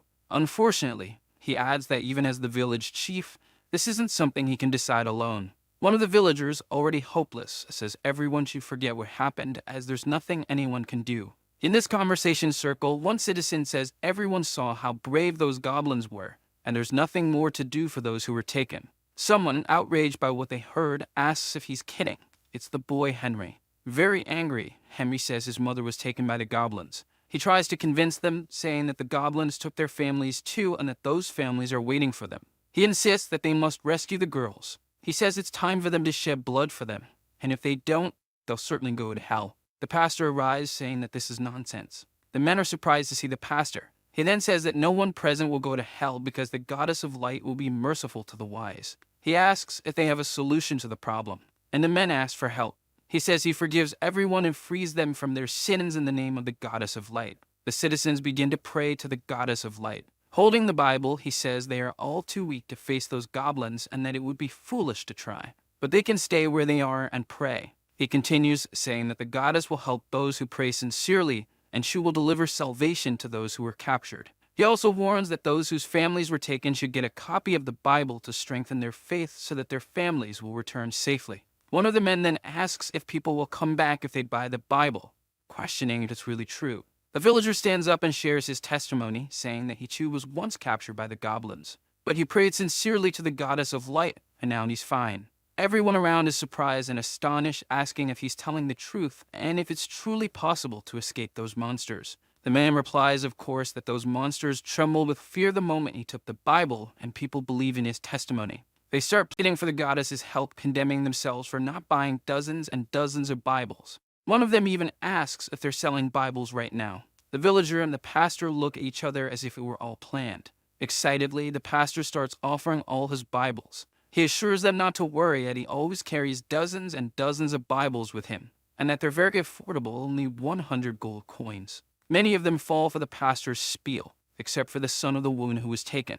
He says everyone has gone crazy, and that this is no time to fall for charlatans. At this, the man tells the boy to shut up, saying it's the only way to save everyone. The boy retorts, saying that the longer they wait, the more dangerous it gets, and if anything happens to the women, they'll certainly go to hell. Then he calls the pastor a fraud, crying in utter desperation, and shouts that they are all being deceived and that no one will be saved. The heroine arrives and tells Henry that he's already done enough. She calls them hypocrites and orders them to stop this nonsense and leave. The pastor then asks where this woman came from and who she is, asserting that this woman should burn at the stake for tainting their prayers. She finally reveals who she is. She simply explains that she is a gold-ranked adventurer, the 233rd hero of the Vatican, named Alice Claudia. Everyone in the room is shocked and shouts that she is the heroine. He then lies about her, saying that she is a disgrace to the Vatican, that she failed in the expedition to the first demon castle, and that she lay with Lucifer. However, the girl retorts, saying she's not here to talk about the past. She's here to put an end to the lies he's spreading to the people, and she tells him directly that if the Pope heard this, he will certainly be disappointed in the pastor. He then replies that she is a disgrace to the church, asking how she dares to criticize him and claiming that prayer is the only possible salvation. After hearing all this nonsense, the heroine becomes furious and draws her sword. Pointing the sword's tip right at the pastor's throat, she tells him that if he truly believes the goddess will hear his prayers, then why doesn't he pray for his life right now? Risk his life to prove his beliefs. The old man falls to his knees, begging for forgiveness. At this, the girl tells him to disappear and curses him. She begins a speech saying she knows that everyone fears death and feels powerless to act, even when those closest are taken. In the end, they cling to false hopes. The silver-haired girl continues, saying that what they're doing is running away, which is a cowardly decision. The gods won't help the foolish. In life, there are many things one can't give up on just because they seem impossible. The people who were taken are waiting to be saved, and they are the only ones who can save them. The boy at the bar is overjoyed to see her giving this speech. He murmurs that she's really cool. Alice finishes her speech, saying they have two choices at this moment. They can choose to stay here and live with guilt until the day they die, or they can pick up their swords and fight. She then asks the village chief to show her the way of the goblin nest. Roland says yes, but there's one thing. He mentions that the goblin king is a holy rank being. She remains calm and replies that it's fine, insisting that he tell her where they are. In the bar, Lucifer is comforting the women, trying to reassure them, saying not to worry, and that as long as they stay by his side, they'll be safe. The blonde insists that he protect her and calls him Little Daisy. He responds naturally, but then realizes that Martha went looking for little Henry a long time ago and becomes concerned because she hasn't returned yet. Suddenly, her son arrives, panting and quickly running off. Lucifer, confused, asks Henry where he's been and also questions where the boy's mother is. The boy then enters his room, grabs a sword, and tells Merlin that it's nothing that concerns him, saying he's going to save his mother. The blonde then realizes something happened to Martha. He rushes out, telling the boy not to bother him because he's very busy. Merlin questions how he could be busy and says all the boy knows how to do is create problems. At this moment, he grabs the boy by the collar of his jacket.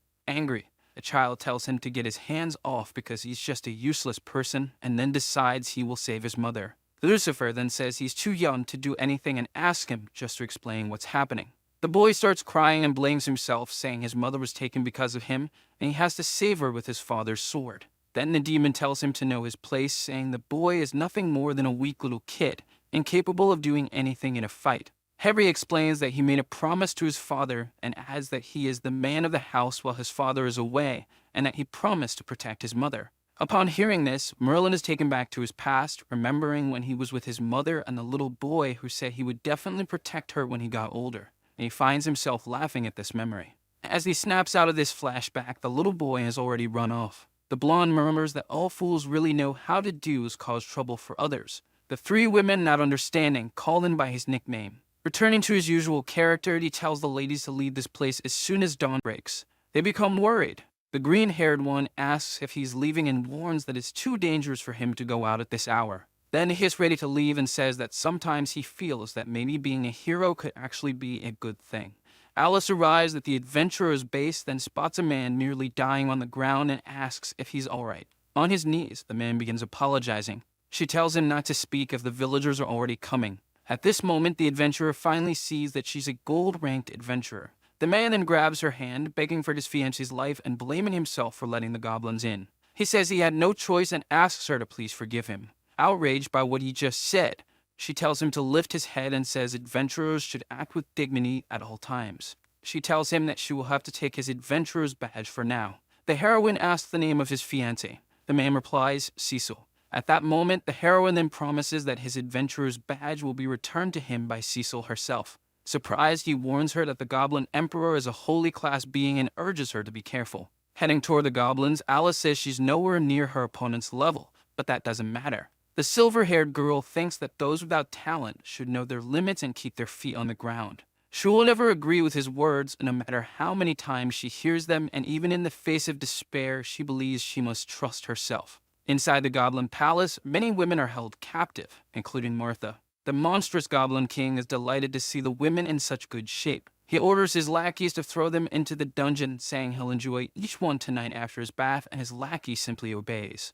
The king praises the prime minister and asks if he would like a reward. Gargamel replies that he needs no reward, as serving his majesty is reward enough. Laughing heartily, the king replies, as expected from my most trustworthy prime minister. The prime minister responds that it's an honor to have his majesty's trust. Then the king says there's nothing more, dismissing Gargamel and explaining that he'd like to take a bath now. His subordinate, Gargamel, simply follows the order. He gives instructions to the lackeys to gather the soldiers and prepare an ambush. The prime minister announces that humans will arrive in great numbers tonight, so they'll set up an ambush. The lackeys praise him, flattering him. Incredible, absolutely incredible, just as expected from Lord Gargamel. And pleased, he replies, of course. A disgusting green creature spots white things coming toward them. Not understanding, Gargamel asks if they're those magical beasts, and his servant says they aren't beasts, but suddenly he's interrupted by the ice of the swordswoman. The Lord orders them to call the giant goblin to stop the annoying girl. However, it's too late, as she's already very close. The heroine arrives, freezing everything without caring to listen to anyone. In an instant, she freezes everything. They become deeply irritated. With great confidence, the goblin tells her not to cause trouble, calling her little girl while forming a fireball. The silver-haired girl simply tells the monster he had lost and stomps on his face, pushing him into the wall. The lackeys are at a loss for what to do, as even Lord Gargamel has been defeated. She just looks at them with disdain, and they're frozen in fear, not literally. At this moment, she heads off to find the women inside the castle. She hears a strange noise. Suddenly, two mean goblins appear in front of her. Mean one charges, attacking her with his hammer. Quick and agile, the girl dodges and swiftly freezes them both, rendering them immobile. Before striking, she warns them that they must be the last ones she'll face, and if they value their lives, they should get out of her way. While battling, she shouts that this nightmare will end when the fiancé escapes and everything will return to normal. The blonde cries, hoping that this truly happens. And the speech continues. She talks about how they will be able to plan their wedding and have children, encouraging her to escape from this terrible place. After this encouragement, Alice seals herself in an ice room with the Ogre King. Cecil calls out the warrior's name, worried about her. Inside the room, the Great Goblin is confident that this will be an easy battle. Wounded and exhausted, the Ice Swordswoman listens to the green monster. He says that she's risking her life just to stop him and reveals that he views humans differently because he is the king. Annoyed, the king offers her two choices. Either she drops her sword and becomes his comfort, or she fights him to the end. Before he can continue, he's interrupted. The brave woman tells him to stop talking and chooses the second option. In her thoughts, she understands that he feels no affection and is simply a cruel and rude being. The only man she truly admires is the master swordsman. After she chooses the second option, the terrible king calls her a fool and says he will teach her a lesson after he captures her. She doesn't hesitate and prepares to attack. With her power, the girl floats and her aura spreads, making her opponent wary. Slightly frozen, the crowned one scoffs, asking if this is the heroine's final move and concluding that he expected something stronger than a weak breeze. Ignoring his taunt, she simply says she won't give him the chance and demands he die by her sword. As she says this, she remembers her training from when she was a child. The little girl, exhausted, asks her trainer why she needs to practice this particular piercing technique. The hooded woman explains that this is a skill the child needs to learn to survive and that it's the key to turning the tide in a desperate situation. Curious, the girl asks if, with this simple attack, she'll be able to defeat a holy class expert. The answer is that most holy class beings are human and that with a direct thrust, she can pierce their heart, making it a potentially fatal blow. Additionally, the lineage of the Great Mountain practices both magic and martial arts, increasing the chances of striking the opponent. Even if they don't die, they'll be incapacitated. The future heroine says it's not easy to strike a holy class being. Her trainer replies that it will depend on her intelligence, as she can launch a surprise attack, use poison, steal, threaten, or even kidnap them. And if none of that works, she can simply strip and seduce them, asking why she's so rigid. Embarrassed, the girl says her teacher is talking about strange things again. Returning to the present, the warrior is about to use the techniques she learned. She braces herself, takes a leap, and attacks. Meanwhile, back to the red-haired boy. The giant insults him, saying he never expected a rat like Henry to enter the palace. Offended, Henry curses and demands his mother back. Without mincing words, the goblin attempts to strike him with deadly intent. The poor boy, unsure of what to do, stands still, accepting his fate while crying in despair. But nothing happens. When he opens his eyes, he sees Merlin in front of him, and the monster, who was intact moments ago, is now split in two. Naturally, the giant dies from this attack, falling to the ground. Shocked by what he just witnessed, Henry calls out his uncle's name. In his thoughts, he realizes just how powerful his acquaintance is. The monster didn't even have a chance to defend itself. The blonde praises his bravery and says he'll give him 99 out of 100 points. But he takes away those 99 points for coming to such a dangerous place alone, and with a smile, concludes that Henry still has 0 points after all. Surprised, the boy thinks it's true that his friend is a strong swordsman. Now, admiring him, he's glad to be proven wrong, realizing Merlin wasn't just bragging the whole time. Seeing the boy's expression, the swordsman asks if he's alright. Henry grabs his leg, and of course the response comes with a yes and an immediate request for training. Annoyed because he's only now being recognized for his skills, Merlin says he wanted to teach him earlier, but Martha's son refused to learn, so now he won't teach him. The boy kneels, begging to be trained. Lucifer rubs it in, saying he knew the kid would kneel and beg if he asked, and tells him to stand up for having mocked his quick draw. A familiar voice calls out to the two of them. The two turn around to see who it is. It's Martha and the other women. They're overjoyed to see her. The boy runs into his mother's arms, telling her he was worried about her. She replies that she's fine and that Alice saved them, but questions why he's in such a dangerous place. Martin says it was Uncle Merlin who brought him here. He's really strong because he defeated the giant. The swordsman thinks about how much of a brat this boy is, considering that with this information, she might reduce his pay. Concerned, Martha asks if it's true and if he can go help Alice. She's fighting the Emperor alone just to save all of them, and she's worried Alice may not be a match for the king. Back in the dungeon, we can see the sword falling. The goblin lets out a sincere laugh. Confused, Alice wonders how he found her. The answer is that he already knew the snowstorm was just a cover. He had anticipated it and now grabs her. The bearded goblin says it's irritating to see the silver-haired woman jumping around and adds that since she's going to die, she should at least show where she'll bleed. His giant hands squeeze her tightly, making her scream in pain. The women are both euphoric and worried. The redhead asks if Merlin can help. Alice is fighting alone to save them, and surely she's no match for the king. Confused, he asks why he should save her.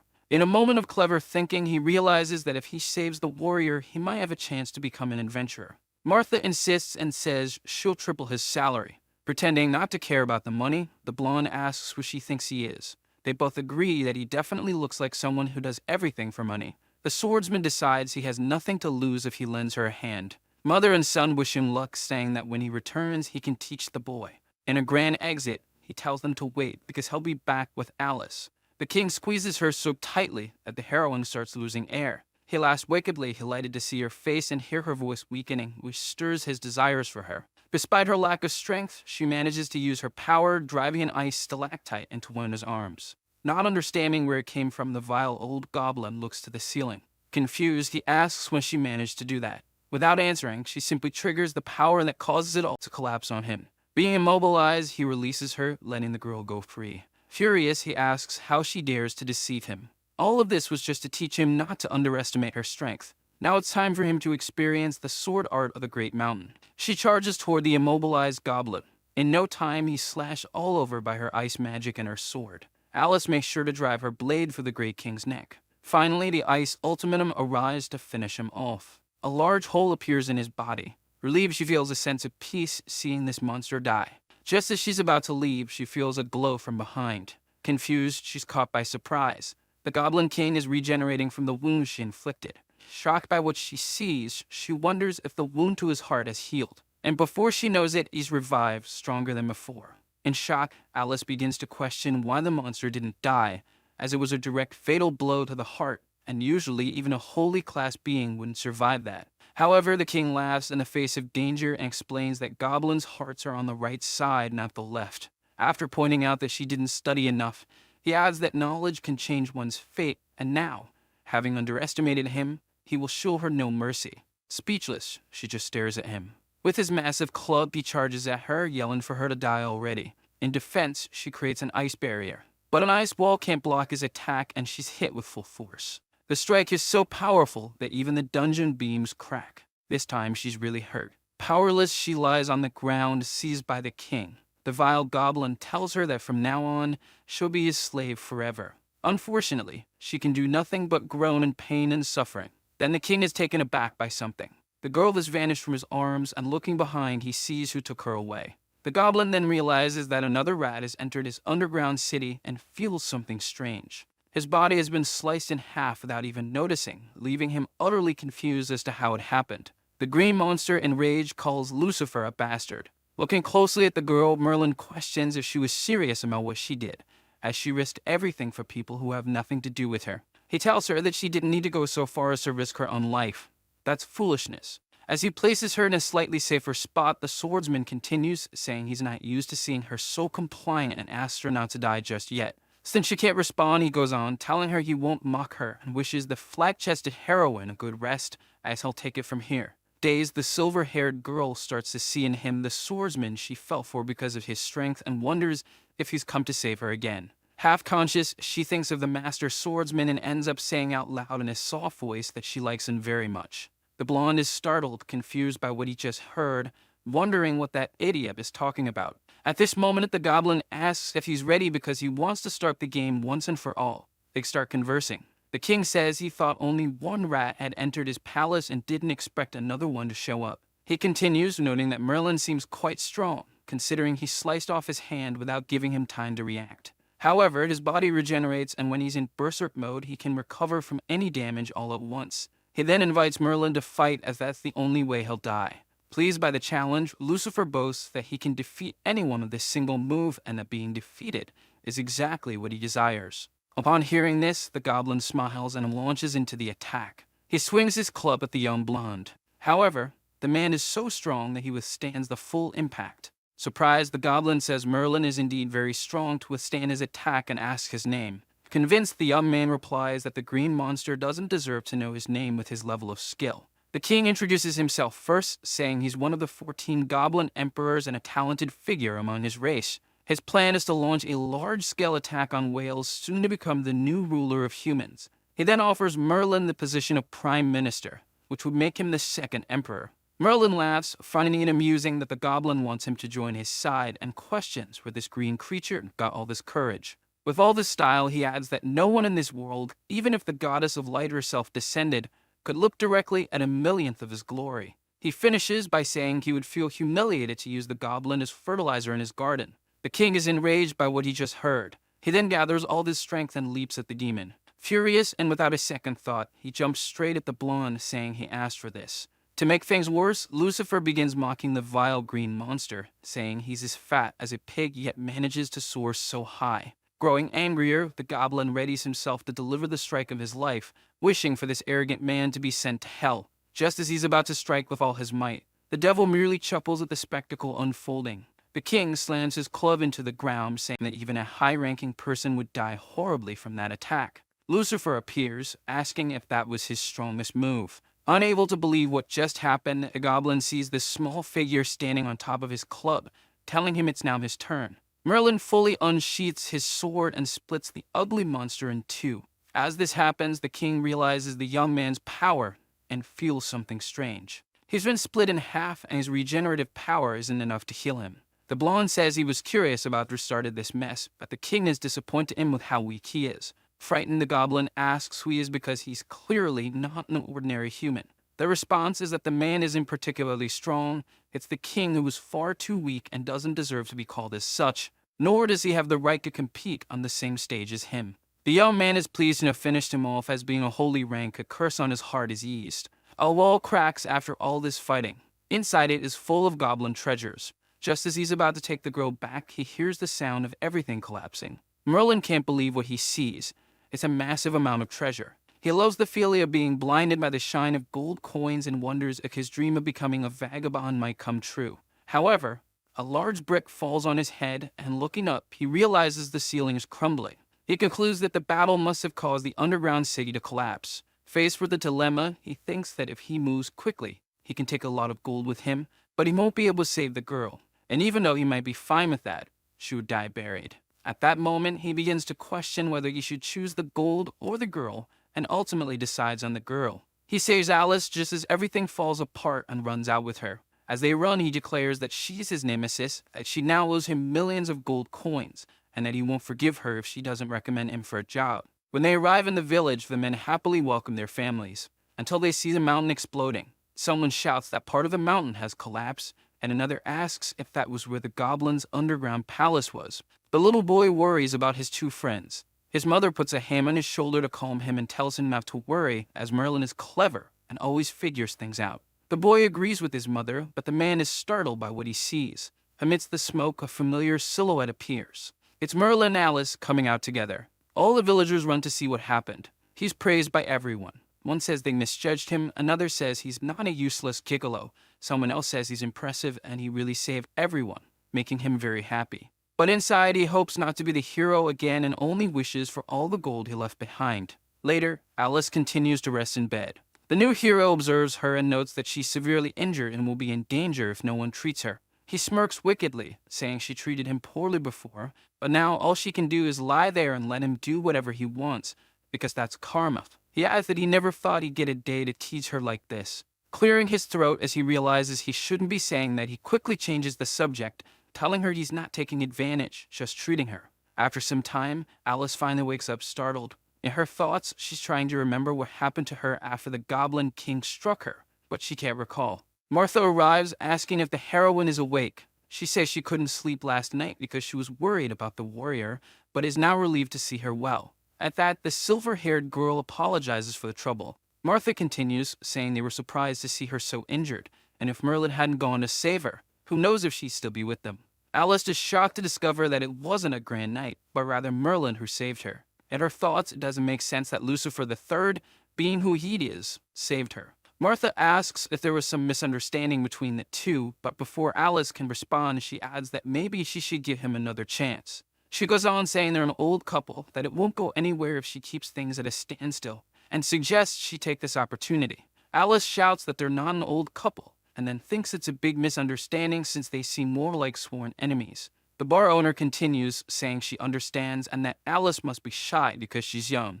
The situation only gets worse for the silver-haired girl. For Heroine, it's humiliating to be saved by a demon king, but unfortunately, it's the truth and she can't accept that she owes him a favor. Alice asks Martha to call Merlin to talk. As the blonde approaches to speak, he hears voices coming from her room thanking her. The heroine says there's no need to thank her, and she's glad the two are safe. The red-haired man tells Alice they must show their gratitude, as if she hadn't taken action, they probably wouldn't be alive, and they'll always remember that. Listening to the conversation, Lucifer thinks that even though she's just a foolish heroine, other people respect her, and he concludes that being a hero isn't so bad. The two leave the room and Merlin enters. He wants to know if she's feeling better. Ina starts by mentioning that he heard from Martha that Alice called for him and asks her to say what she wants to talk about. The heroine says that given he went out of his way to save her, she reluctantly has to express her gratitude. However, she tells him not to get any ideas. She doesn't hate him at the moment, but that doesn't mean she's forgiven him. The blonde is indignant that things didn't go as he planned and thinks that even if she didn't want to devote her life to him, at the very least, Alice should have been crying. He responds that he won't accept just that. He needs her to repay him because he can't just save people for free. Finally, he suggests that she give him an adventurer's recommendation. She refuses to do so, insistently. Lucifer tells her it's disappointing how she treats the savior of her life. Alice retorts, saying that if he'd have told her he didn't want to get involved in any debts, even though he saved her, she warns him not to think she'll do anything for him. Blackmailing her, he says it's fine because he'll tell the traveling poets coming the next day that the 233rd heroine is ungrateful and a complete scoundrel. Angrily, she says she won't forgive him if he dares to slander her. Taunting her even further, he says that now she's threatening him and asks how big she thinks she is. He finishes by saying that since she doesn't want to cooperate, he has nothing more to say. Everyone in Britain will know that the former heroine is a scoundrel with no morals. Alice falls for his bluff and insists he doesn't go. With a victorious smile, he thinks that this will do, hoping she'll obediently become his stepping stone into the middle class. That night, at the collapsed Goblin Palace, a mysterious woman appears amidst the fallen stones. The dark-haired woman comments that she made it just in time. If it weren't for today's deadline, she wouldn't have known that the Salvus branch of the goblins was hiding underground in Wales. And she calls out to her deer. The woman finds what she was looking for. With her magic, she lifts a piece of wood and commands it to reveal its true form. Then the object disassembles. Inside is a golden key that seems very valuable. The dark-haired woman laughs as she picks up this key. She has finally obtained the third key to the army of hell. Holding the key, she remarks that she went through a lot of trouble to find it, yet it was easy to take. A dark portal opens, calling her. Calzona bows to her majesty. The mysterious voice asks if she has obtained the key. Her answer is affirmative. Then the voice confirms that the rumor was true. It's no surprise they had migrated south to join the kingdom. Still bowing, Calzona replies that it seems that way and that she hadn't thought they would hide so well. Satisfied, the voice declares that the plan to revive the ancient kingdom has already been set. Once they gain the power of the army of hell, changing Britain will be easy. The woman says she'll offer her very soul to revive the kingdom. Back in the kingdom, Alice and Merlin are setting off in a cart. Lucifer III tells Henry to take care of his mother. The boy responds not to worry, but look after her, and when he has an aura, he'll go to Wrexham to find him. Martha tells Merlin to marry Alice soon and live happily ever after. They don't take this well. Merlin wonders if it's a curse because it's so horrifying. The heroine says it's the worst curse she's ever heard in her life. Tension hangs in the air during their journey. Suddenly, furious, she asks how he dares to look down on her. Angry, he says that's exactly what he wanted to say and questions where she thinks she is and how she dares to look down on him. The blonde adds that at least he has people who come to see him and suggests she remove the padding to see if anyone would visit her. She retorts asking what's so great about being an idol for middle-aged women. She again claims that her padding is to protect against shocks, not to cover her flaws. Merlin bursts out laughing at her ingenious explanation, insisting that she just wants him to die laughing so she doesn't have to repay her debt. Infuriated, she kicks him out of the cart, but he clings to her leg. Screaming, she asks how he dares to say that and calls him so poor that he needs to hitch a ride with her because he can't afford a ticket to Wrexham. The blonde denies this, claiming he's showing respect by using the slow donkey, and asks if she doesn't see that the moment he entered the shabby carriage, she was promoted. Almost exploding with anger, she replies that she doesn't see it at all and tells him to get out, calling him a sex-crazed demon king and saying she never wants to see him again. Martha, very pleased, remarks that they really get along well. The journey direction was never calm. Alice and Merlin were either bickering or growling at each other, and so a week passed. Upon arriving, both were excited. She wanted to get as far away from him as possible, and he was eager to become an adventurer, so she would feel envious. Wrexham, Adventurers Guild. Merlin enters confidently and excitedly, while Alice arrives irritated with his showbooting. They hear a noise and look in the direction of the sound. A man is handling a crystal ball. It's a holy rank knight.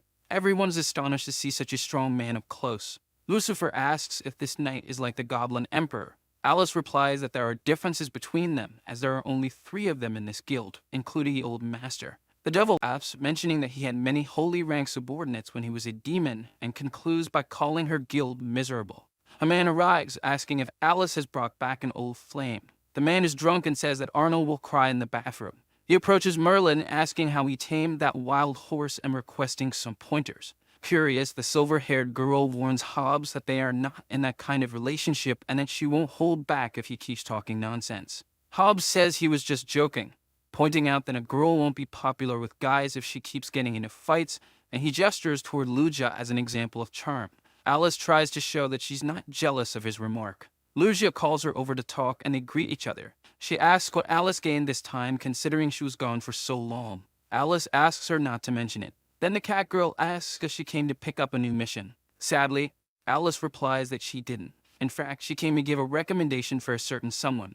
That someone is Merlin, who wants to become an adventurer. The handsome blonde introduces himself. Lugia can't believe her eyes and freaks out, asking when Alice got a boyfriend. She then says she doesn't approve as there's no way Alice can get married before her, especially since she's more popular. The heroine tells her not to worry because they aren't in that kind of relationship. Confused, her friend asks what happened. Alice explains that he needs her recommendation due to certain circumstances. She goes on to expose Merlin, saying he's on the wanted list of restaurant owners. He's a fugitive. Her colleague says he's come to the right place. Once you've joined the guild, your bounty is revoked and you're allowed to pay off your debts while working. Lucifer is pleased that his bounty will be revoked. The cat girl explains that they need to test his strength first and his rank will depend on his power. The benefits will be greater if his rank is higher, and the higher the rank of the mission, the higher the reward. Merlin sees no point in being an adventurer if he can't take high-rank missions. She tells him not to worry if his rank is low, and that he should just take on more missions.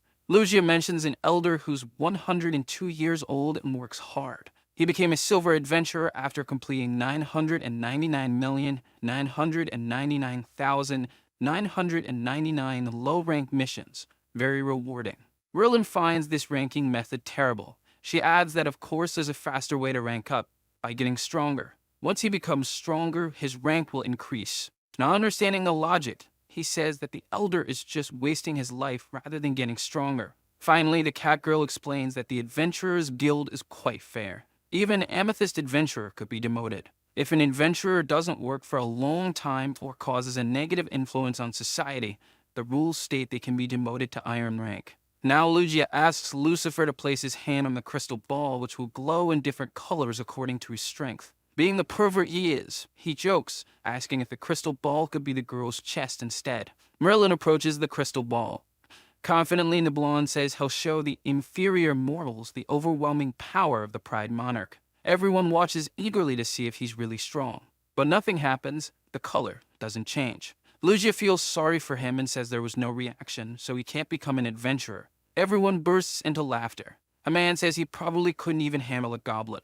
The girl asks where he got his courage from, and the redhead tells him to come back when he reaches low rank. Alice pulls him aside and asks what he's doing and tells him to use aura or mana. Merlin replies that he doesn't have them and has never used them in any battle. Not understanding, the heroine asks how he managed to defeat so many monsters. He replies that it's likely because his quick draw technique is at such a high level that he doesn't need aura or mana to fight. Shaking, she asks how a sword technique could work without any magical force. Lucifer simply tells her to treat him normally and reminds her that she said he could become an adventurer by recommendation. Desperate, she asks if she can recommend him and assures them that he's qualified for the job. But, unfortunately, Lugia responds that the headquarters abolished the wooden rank adventurers, those who were regular people a few years ago. The rules make that very clear. Irritated, Merlin demands that if everyone wants to rely on a crystal ball, they should send the guild's strongest fighter to duel him, and that would solve the problem.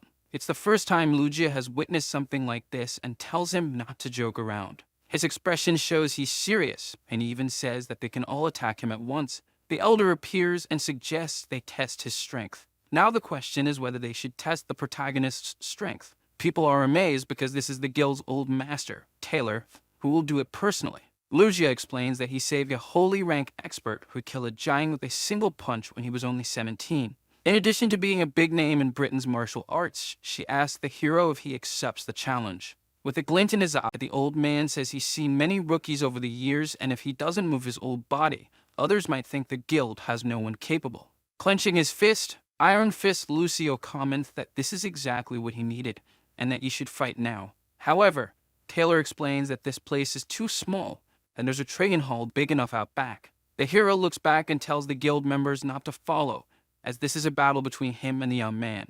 Alice comments that this is very odd and asks Lugia why the old guild master won't let others watch. Lugia explains that her grandfather is worried about the power difference and that spectators might get hurt or have their self-esteem bruised. There are holy rank challengers every year, but, impressed, Alice realizes there are even holy ranks in this guild. Lugia adds that her father said her grandpa has never lost since reaching the holy rank. The old man has spirit, while the protagonist is a normal person, but he'll still fight with his full power. At that moment, the young man is impressed, asking if he can really go all out now. Determined, he tells the old man not to blink as his quick draw is truly fast. The bald master invites him to show his strength. Obliging, the blonde charges forward. Noticing the young man's agility, the old master is impressed. A sword approaches the man's face, leaving a deep cut in the ground. The cut is so powerful that a massive amount of energy ends up surging through the entire area, reaching all the way to the city. Afterward, a huge cloud of dust rises along with broken bricks. The edge of the boy's sword came very close to the old man's face. He ends up falling to the ground, startled. Mary reassures him, saying that this was the blunt side of the sword. And she explains that if he had used the other side, the old master might have been dead at that very moment. Taylor, deep in thought, realizes he would still have been instantly killed, even with his full power. Shaken, he wonders who this young man really is. Later that afternoon at the guild, the heroine and Lucifer bid farewell to the people. The guild members are left puzzled by what just happened. With a sigh, Lugia comments that Alice's old flame is pretty arrogant, but he's just a normal person. So she wonders why he went to all this extra effort. The old man explains that he only got hurt by chance, but that they'll need to pay a good amount for the damages caused to the nearby houses. Hearing this, people are surprised. One questions how a normal person could have upset the guild master, and another comments that the attack was directed at dispersing the crowd. To maintain order, the old man begins tapping his cane on the floor. It scares all the adventurers in the guild. Nervously, the elder calls for silence, saying he has his own reasons, and that's where the matter ends. Meanwhile, outside the city, several people are confused and awestruck by the massive disturbance that just took place. Looking to the side, Urina also notices the source of the commotion. The protagonist, however, is thrilled. He recalls the old man explaining that mana and aura are the only standards used by headquarters, but he made an exception for him. Turning over the badge, he notices there's something written on the back. It has his name, Merlin Lucifer, along with his occupation as a villager and his rank, permanently iron.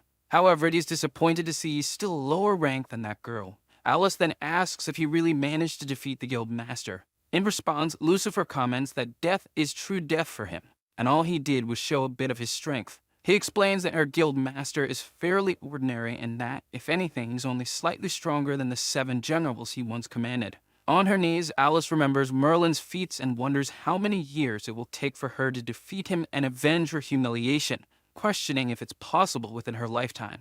Meanwhile, the protagonist clutches his badge. Excitedly, he says he's an adventurer starting today and can live a life of killing monsters and earning enough money to buy the nicest house in Britain. Amused, she tells him to stop overthinking it. As a lower-ranked adventurer, he should just sleep and dream all he wants. Annoyed, he says that only her rank is higher and tomorrow he'll take on a mission and earn so much that she wouldn't make that much even in 10 years. As they part ways, they say their goodbyes. Afterward, the young man starts walking toward his home, but he ends up stopping midway.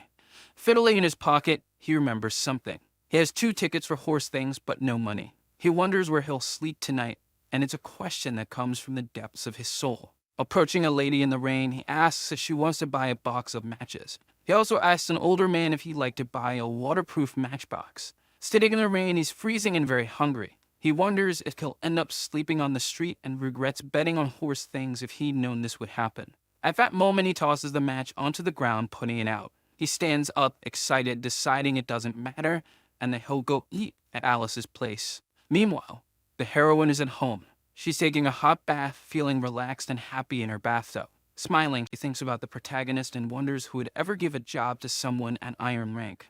At that moment, she prays to God that the bastard sleeps on the street like a beggar. She can comment that it would be better if he were hungry and cold, with no one buying the matchbox he's selling. Just then, the blonde starts sneezing in the rain. Suddenly, someone begins knocking at her door. She wonders if the landlord is in a hurry and remarks that she just got back. Putting on her slippers, she steps out of the bath and goes to answer the door. Still in her towel, she tells the landlord he doesn't need to come so late. However, she opens her eyes and realizes it's not Martha. With a passionate look, a protagonist asks if she needs a man on such a lonely night and suggests he could lend her his shoulder and create a good memory if he can stay a few more days. Suddenly, a deafening silence fills the room. Alice, being highly hostile in close quarters, decides a sweet trap won't work, so she responds by kicking him in the head. The kick is so strong that it sends the protagonist flying. As she slams the door, she shouts that she doesn't care how he found this place, but he's not to bother her again. Getting up with a bruised nose, the boy is annoyed. Suddenly, an older woman appears, asking why he's intruding on her hunt. Frustrated, the heroine goes back to her bath, but unexpectedly, someone starts banging on her door again. Without thinking twice, she grabs her sword. Fully dressed, she exclaims that she's had enough and calls Merlin a bastard, telling him not to push his luck. But it turns out to be the landlord knocking at the door. Alice is suddenly nervous, realizing who it is, while the protagonist grins in the background. The elderly woman tells Alice that her lease agreement clearly states that weapons are not allowed indoors, and Alice apologizes. The blonde interrupts, calling out to the heroine. With arms crossed, they question how she can make such a scene, asking how she can use her sword in someone else's home, and insisting she put it away immediately. Irritated, she asks what he just said and how he dares to argue with her like that. The older woman then tells both of them to take care of their attitude. She wonders how they can live together when they're fighting like this right after getting married. Upon hearing this, the heroine is completely shocked. Stammering, she insists that she has nothing to do with this guy. At that moment, the protagonist calls her. With teary eyes, he asks if she's still mad at him and wonders how she could talk about them not being married anymore. The old lady mutters that she may no longer be able to rent the place if this keeps up and is genuinely worried Alice might destroy her home on a bad day. Nervous, Alice explains that she usually doesn't draw her sword in her home. The older woman then instructs her to put her sword away and let her husband in, adding that she shouldn't embarrass herself in front of the neighbors late at night. She then asks Alice if she'd like to be evicted. The boy then hugs her, apologizing for the inconvenience and saying he's used to his dear's bad temper, and will tell her to control herself better in the future. With a chuckle, the old woman remarks that, as the saying goes, one day as husband and wife means a lifetime of devotion, and it wouldn't be good for them to quarrel over trivial things. Annoyed, the heroine stomps on the protagonist's foot. The elderly woman then mentions that Alice needs to pay this month's rent, and the heroine reluctantly agrees to go get her money. The landlord adds that despite her bad temper, Alice is a good girl, and the protagonist should take good care of her because she seemed a bit down when she was looking for a place with just one suitcase. She then wonders aloud if Alice really went through a tough time and asks the boy if he was the cause of it all. The older woman then hands another key to the protagonist in case Alice gets evicted again. As she bids them goodbye, she leaves. Inside the heroine's house, the boy celebrates, saying he now has a guaranteed place to stay. With a mischievous grin, he suggests to her that she should use a little extra padding. A sword then hovers close to his face. With ease, he manages to deflect it, and Alice calls him a bastard, vowing she won't let it pass without payback. Smiling, the boy says he's her husband now and asks if she wants to see herself widowed by pointing that sword at him.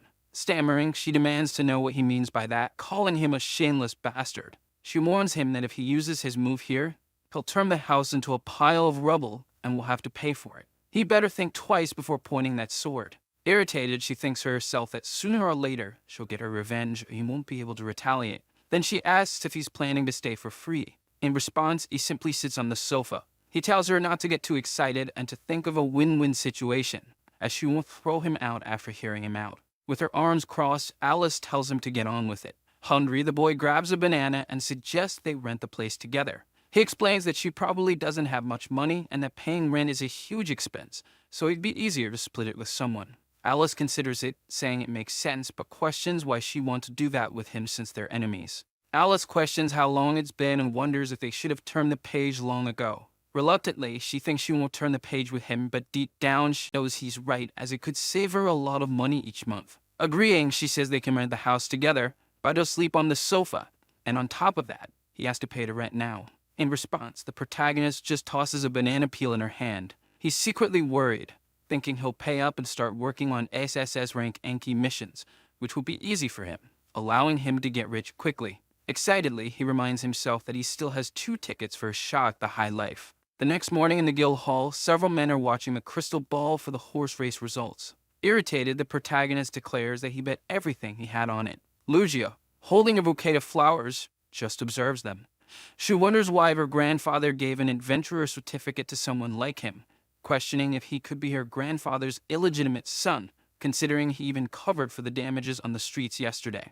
A man approaches Alice, calling her beautiful and politely offering her roses. He tells her that no matter how lovely a flower is, it pales in comparison to her beauty. Hesitantly, she declines but thanks him. One of the adventurers mutters about the tree starting up again, while another comments that he's really pestering Alice. Another man chimes in, telling Arnold to stop wasting his efforts. He says that the blonde guy, Merlin, has surpassed him and won Alice's heart. Hearing this, Arnold is completely shocked. Shaking with anger, he asks where he came from and demands to know what's going on between him and Miss Alice. At that moment, he draws his powerful sword. He declares that Merlin must have threatened Miss Alice and announces that he, Arnold, the eldest son of Count Austen, challenges him to a duel. Merlin then questions if this is really necessary and insists he has nothing to do with Alice. The other man retorts that the two are living together and questions how they could have nothing between them. At this, Arnold begins to stutter, his eyes widening in shock. He shouts astonished, asking if they're really living together. Frustrated, Arnold argues, insisting they aren't living together and calling the blonde a bastard who invaded her house last night. Arnold then declares that strength is the only measure of a man's worth and even fears Merlin's skills. Show mission reward between 1,000 and 5,000 gold coins. He explains it's a recently received request open to any adventurer. He asks Merlin what he thinks and suggests they use their strength to prove who's more deserving of Miss Alice. In the background, Alice asks if her opinion matters at all. The mission is an A-rank one, detailing that many undead have recently been appearing in a region and their elimination is urgent. Arnold asks Merlin again what he thinks, saying they'll prove their worth to Miss Alice through their strength. The heroine asks Lugia what they're talking about. Lugia explains that it's a mission from Ben Bikar, and that they started recruiting recently. She says that grave robbers infiltrated an underground palace and triggered traps within. Since then, undead have continued to appear and been attacking nearby villages. In this desperate situation, the regular army wasn't enough. Arnold mentions that his partner has hired a holy ranked adventurer for a huge fee and says it would be an honor if Alice joined his team. He explains it's Claude who joined the guild yesterday. With her arms crossed, Alice comments that victory seems assured with a holy ranked person on the team. She accepts his request to form a team, and Arnold heads to Lugia, politely asking her to stamp the mission. The guild stamps the mission. Arnold is elated. He tells Merlin that from now on, the battle between men has begun and that he'll soon have the means to do whatever he wants if he has enough money. However, Merlin ignores him and turns to Lugia, saying he wants to join the mission too. Awkwardly, she mentions that he needs at least 2 people on his team and apologizes, saying it's a fixed rule. At that moment, the former Demon King starts to think.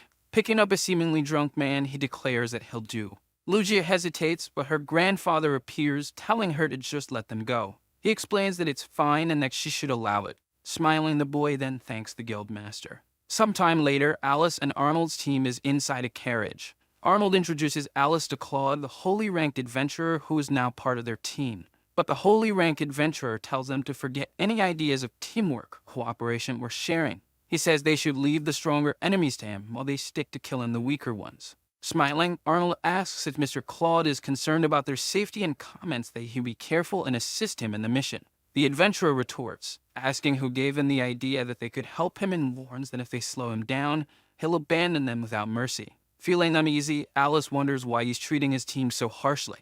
She realizes that her perspective may have changed after seeing Merlin kill others with a single strike. Alice thinks that if she'd known it would be like this, she might have gone alone and wonders if Merlin has already found a team. Meanwhile, the protagonist is wondering where he can find a carriage.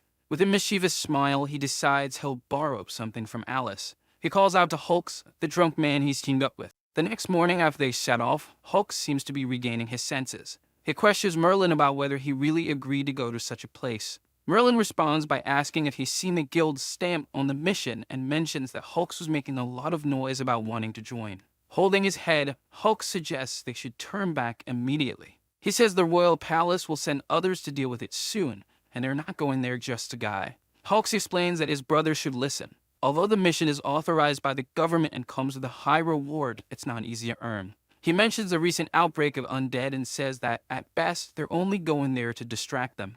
Smiling, the former demon tells him there's nothing to fear and that you need only hide behind him. Watching this, the red-haired man wonders if this guy is alright, while the protagonist begins to laugh maniacally. Hulks points out that the pyromancer is of a low rank, and the blonde kid only knows some martial arts, questioning what kind of chemical reaction they can create. Pointing to another direction, he notes that Alice and her team are ahead and wonders if it's a good idea to gain some experience with them to earn 1,000 gold coins. Waking up, the redhead suggests they kill a few monsters and leave, as they have a holy rank novice with them and likely won't be in any danger. At that moment, several horses approach. Looking back, I see a group of people carrying red flags who appear to be knights. Surprised, the redhead wonders if they're people of the Duke of Rosa and explains that he's a noble lord in Wales, though his forces aren't particularly large. He mentions that the person in the carriage is probably a member of the Duke's family. One of the knights then approaches the pair, asking if they know the quickest way to Denbighshire. The redhead suggests that if they want to save time, they could take the hill route, which is a bit narrow, but someone with a carriage probably wouldn't make it through there. However, if they'd rather avoid that direction, they could head south, though autumn is when rhinoceroses roam that area, which could cause some trouble if encountered. Irritated, the knight questions how he could suggest that a carriage travel down muddy paths and asks if he's cursing their lady with poor health. Before the knight can escalate, Merlin steps in and defends his teammate, blocking the knight's attack. The knight then commands Merlin to release his whip, asking if he wants to be punished as well. Gripping the whip, the boy just smiles. With his strength, he begins to pull. His force is so great that the knight is dragged off balance and both he and his horse fall to the ground, with the knight hitting his head. Standing over him, Lucifer says the knight should improve his attitude, pointing out that they asked for directions and were shown a faster route and they weren't the least bit grateful. Lying in the mud with his face dirty, the knight is infuriated by this. Fearful, Hulks warns Merlin that they shouldn't be doing this, as these people are from the Duke of Rosa. He explains that he's the most powerful person in all of Wales, and that anyone with a heroic spirit is like a local tyrant on his lands. However, Merlin retorts that he doesn't care if he's the Duke of Radishes or the Duke of Cabbages. He'll make sure anyone who offends him gets a taste of their own medicine. Infuriated, the knight stands up, announcing that this is the first humiliation he's faced since becoming the Knight of the Rose, and challenges both of them to a duel. Feeling confident, the protagonist readily accepts, saying they'll have a good fight. In the background, a woman shouts for him to stop. Addressing the knight, Cecilia questions if a Knight of the Rose has really become so cheap, asking how he could challenge a weakling to a duel. On his knees, the man quickly apologizes to Lady Cecilia, explaining that they had insulted him. The woman dismisses it, saying that it doesn't matter and that these commoners have likely never seen nobility before. Why should they blame them? She then asks if they would stop for two ants blocking their way, which leaves the two feeling insulted. She apologizes for her servant's rudeness. Completely oblivious to the situation, the protagonist remarks that it doesn't feel like a real apology since she didn't show her chest. His companion is completely shocked, asking what he's thinking. Deeply annoyed, Kaio makes a move to attack, but the woman stops him. She says it's not worth wasting time getting angry over a low-rank iron, and time is ticking. They should leave now. With a disdainful look, Merlin seems visibly irritated. However, Lucifer just responds with a mocking smile. At that moment, Cecilia's carriage leaves the scene. Smiling, the protagonist mutters about how irritating they all are and hopes he never encounters them again. Meanwhile, in the other carriage heading toward the destination, Arnold is talking about his large family estate, mentioning how he used to get lost every day when he was younger, and that he's never touched money, having no interest in such things. He asks Alice if she knows what he means, while she merely thinks that being poor has limited her imagination. Arnold then explains that Alice has reignited his hope in life. He says that on that day, he was on his way to the city of Elgin to visit his uncle on behalf of his father. However, he saw something different when he looked out the carriage window. 6 months ago, Alice went to Elgin to slay a giant wild boar that was wreaking havoc on the farmlands. He recalls that when he saw Alice, he understood what they meant by "you can't escape your fate." Back then, a stranger approached and made a proposal to the heroine. She was in the middle of her journey and immediately declined. Since then, he's joined the guild and has been, as he puts it, courting her. Balvin says that God brought them together to witness the birth of the master swordsman of Elgin and work together, and now he only needs her to do him a small favor, to fall in love with him. However, she responds that she can't help him with that. Interrupting, the holy ranked adventurer asks if he can ask a question. He wants to know who the legendary swordsman of Elgin is. He mentioned that he's always heard people talk about how strong the swordsman is and is a bit curious about it. Alice senses that this adventurer is hiding a secret and wouldn't be surprised if he doesn't know her husband. Arnold explains that the Redbeard brothers are famous holy ranked pirates whom even royalty couldn't touch. However, the master swordsman of Elgin quickly killed them with a single strike. Hearing this, the adventurer dismisses it as nothing special. This comment shocks both the heroine and Arnold. The knight elaborates that even among holy ranks there are strong ones, weak ones, and even fakes. To those in the holy ranks, he says, those pirates are nothing. He remarks that there are few true experts and criticizes the incompetence of royalty, which makes people place their hopes in complete unknown. Alice can't help but wonder why he's talking like an old grandfather. Nervous, Arnold wonders if the master swordsman of Elgin can't be called a hero, then who in Britain could be? The adventurer then asks if he's heard of the 4 heroes of the previous kingdom. Upon hearing this, the noble begins to stutter nervously, while Alice wonders what he's talking about in the background. Explaining further, he shares that the thief or dragon tamer Calzone assassinated 7 holy ranks from the Empire in a single night. Claude also introduces the twin sword masters Zoe and Joey, whose secret weapons are considered the strongest in the Empire, along with the King of Giants. Then the last warrior, known as Bernard the Stormbringer, is described as a true war machine on the battlefield. Claude concludes that these 4 heroes could be considered the strongest, while the rest are merely insignificant cowards. Alice explains that these heroes were meritorious statesmen who established the previous kingdom, earning the title of the 4 heroes. In shock, Arnold wonders if they're talking about the kingdom's founders and questions if these aren't people who lived over 400 years ago. As they converse, the carriage comes to a halt. The driver calls out to young Master Arnold, mentioning they've been traveling for a long time and the horses need to rest. Arnold agrees, suggesting they all step out for some fresh air. Alice calls out to Mr. Claude. She admits that the 4 heroes he mentions sound as legendary, but they're all dead. She adds that comparing people from today to the dead seems pointless. After hearing this, the holy ranked hero remains silent. In the background, Arnold steps out of the carriage, calling for Alice and asking her to wait for him. Meanwhile, Claude remains alone, arms crossed, contemplating her words. Sitting in a field, he reflects on Meryl and wonders if he destroyed the guild because he couldn't accept the mission. Arnold tries to strike up a romantic moment, commenting on the bright stars, but Alice retorts that it's cloudy and questions where the stars are. With a cheesy smile, he asks if she knows the difference between her and the stars, saying the stars are in the sky, while she's in his heart. Disgusted, she gets up, tells him to stop, and decides to look for Claude. Some time later, Alice finds herself walking alone in the forest. She hears someone nearby talking about offering their soul to revive the previous kingdom. Curious, she hides in the bushes. But her eyes widen when she sees Claude moving to attack her.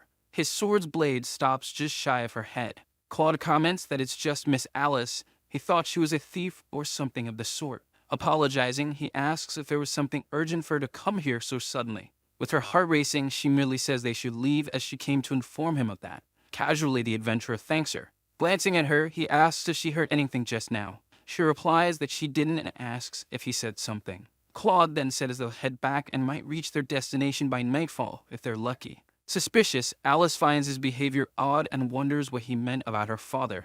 Meanwhile, back at Arnold's carriage, they are surprised by the arrival of several horses. Seeing the young man, Cecilia remarks that she didn't expect to see him here. Happily, Arnold responds that he didn't expect to see Miss Cecilia either. He asks if the seminar is in recess and wonders why she came here instead of enjoying her time at home. Cecilia replies that she's here to address the crisis on her father's behalf. Arnold mentions it's quite the coincidence since he's here with the same intent and even has high-ranked allies, including a holy-ranked specialist. Cecilia is visibly shocked, surprised to hear that there's a holy rank member in his party. Suddenly, Arnold's driver calls his attention, pointing to the side and urging them to look. Arnold glances over and sees a large group. It's a herd of flaming rhinos, gregarious magical beasts of mid-rank that migrate south every autumn. This herd of flaming rhinos is charging toward the nobles. Both Arnold and Cecilia are struck with fear and anxiety. Their horses begin to neigh in terror. One of the knights shouts orders, telling everyone to protect the lady. He instructs them to use their lances from afar and their swords up close, but under no circumstances should these magical creatures get near Lady Cecilia. In a panic, Arnold wonders about Miss Alice and Mr. Claude, questioning where they might be. Meanwhile, the herd of flaming rhinos continues their relentless advance. Demonstrating another form of magic, Cecilia activates a full sacred light arbitration. The spell cast by Cecilia indeed benefits all the knights in her troop. Kaya shouts that they must not allow these creatures to harm the lady in any way. Suddenly, someone appears amidst the knights. It's a troop from the Rankstand adventurer who intervenes in the battle. Seeing this, one of the knights warns him to stay back, insisting they should regroup and resist the attack. With his immense power, the adventurer explains that he doesn't need to group up for warmth. Radiating a lethal aura, he charges forward. From a considerable distance, he delivers a single sword strike. Both Cecilia and her knights watch, waiting for the outcome. The strike is so powerful that it creates a tornado, annihilating all the flaming rhinos in its path. Watching from afar, Alice is also awestruck. Following the adventurer, Arnold introduces him, saying, "This is Mr. Claude, my teammate on this journey and a Rankstand expert." Impressed, Cecilia asks how he managed to convince such a companion and inquires about the conditions he set. Arnold replies that it cost him 200,000 gold coins. Cecilia promptly doubles the offer, saying she'll pay twice what the landlord's fool of a son paid, and asks if Claude would join her instead. Without hesitation, Claude simply refuses her offer.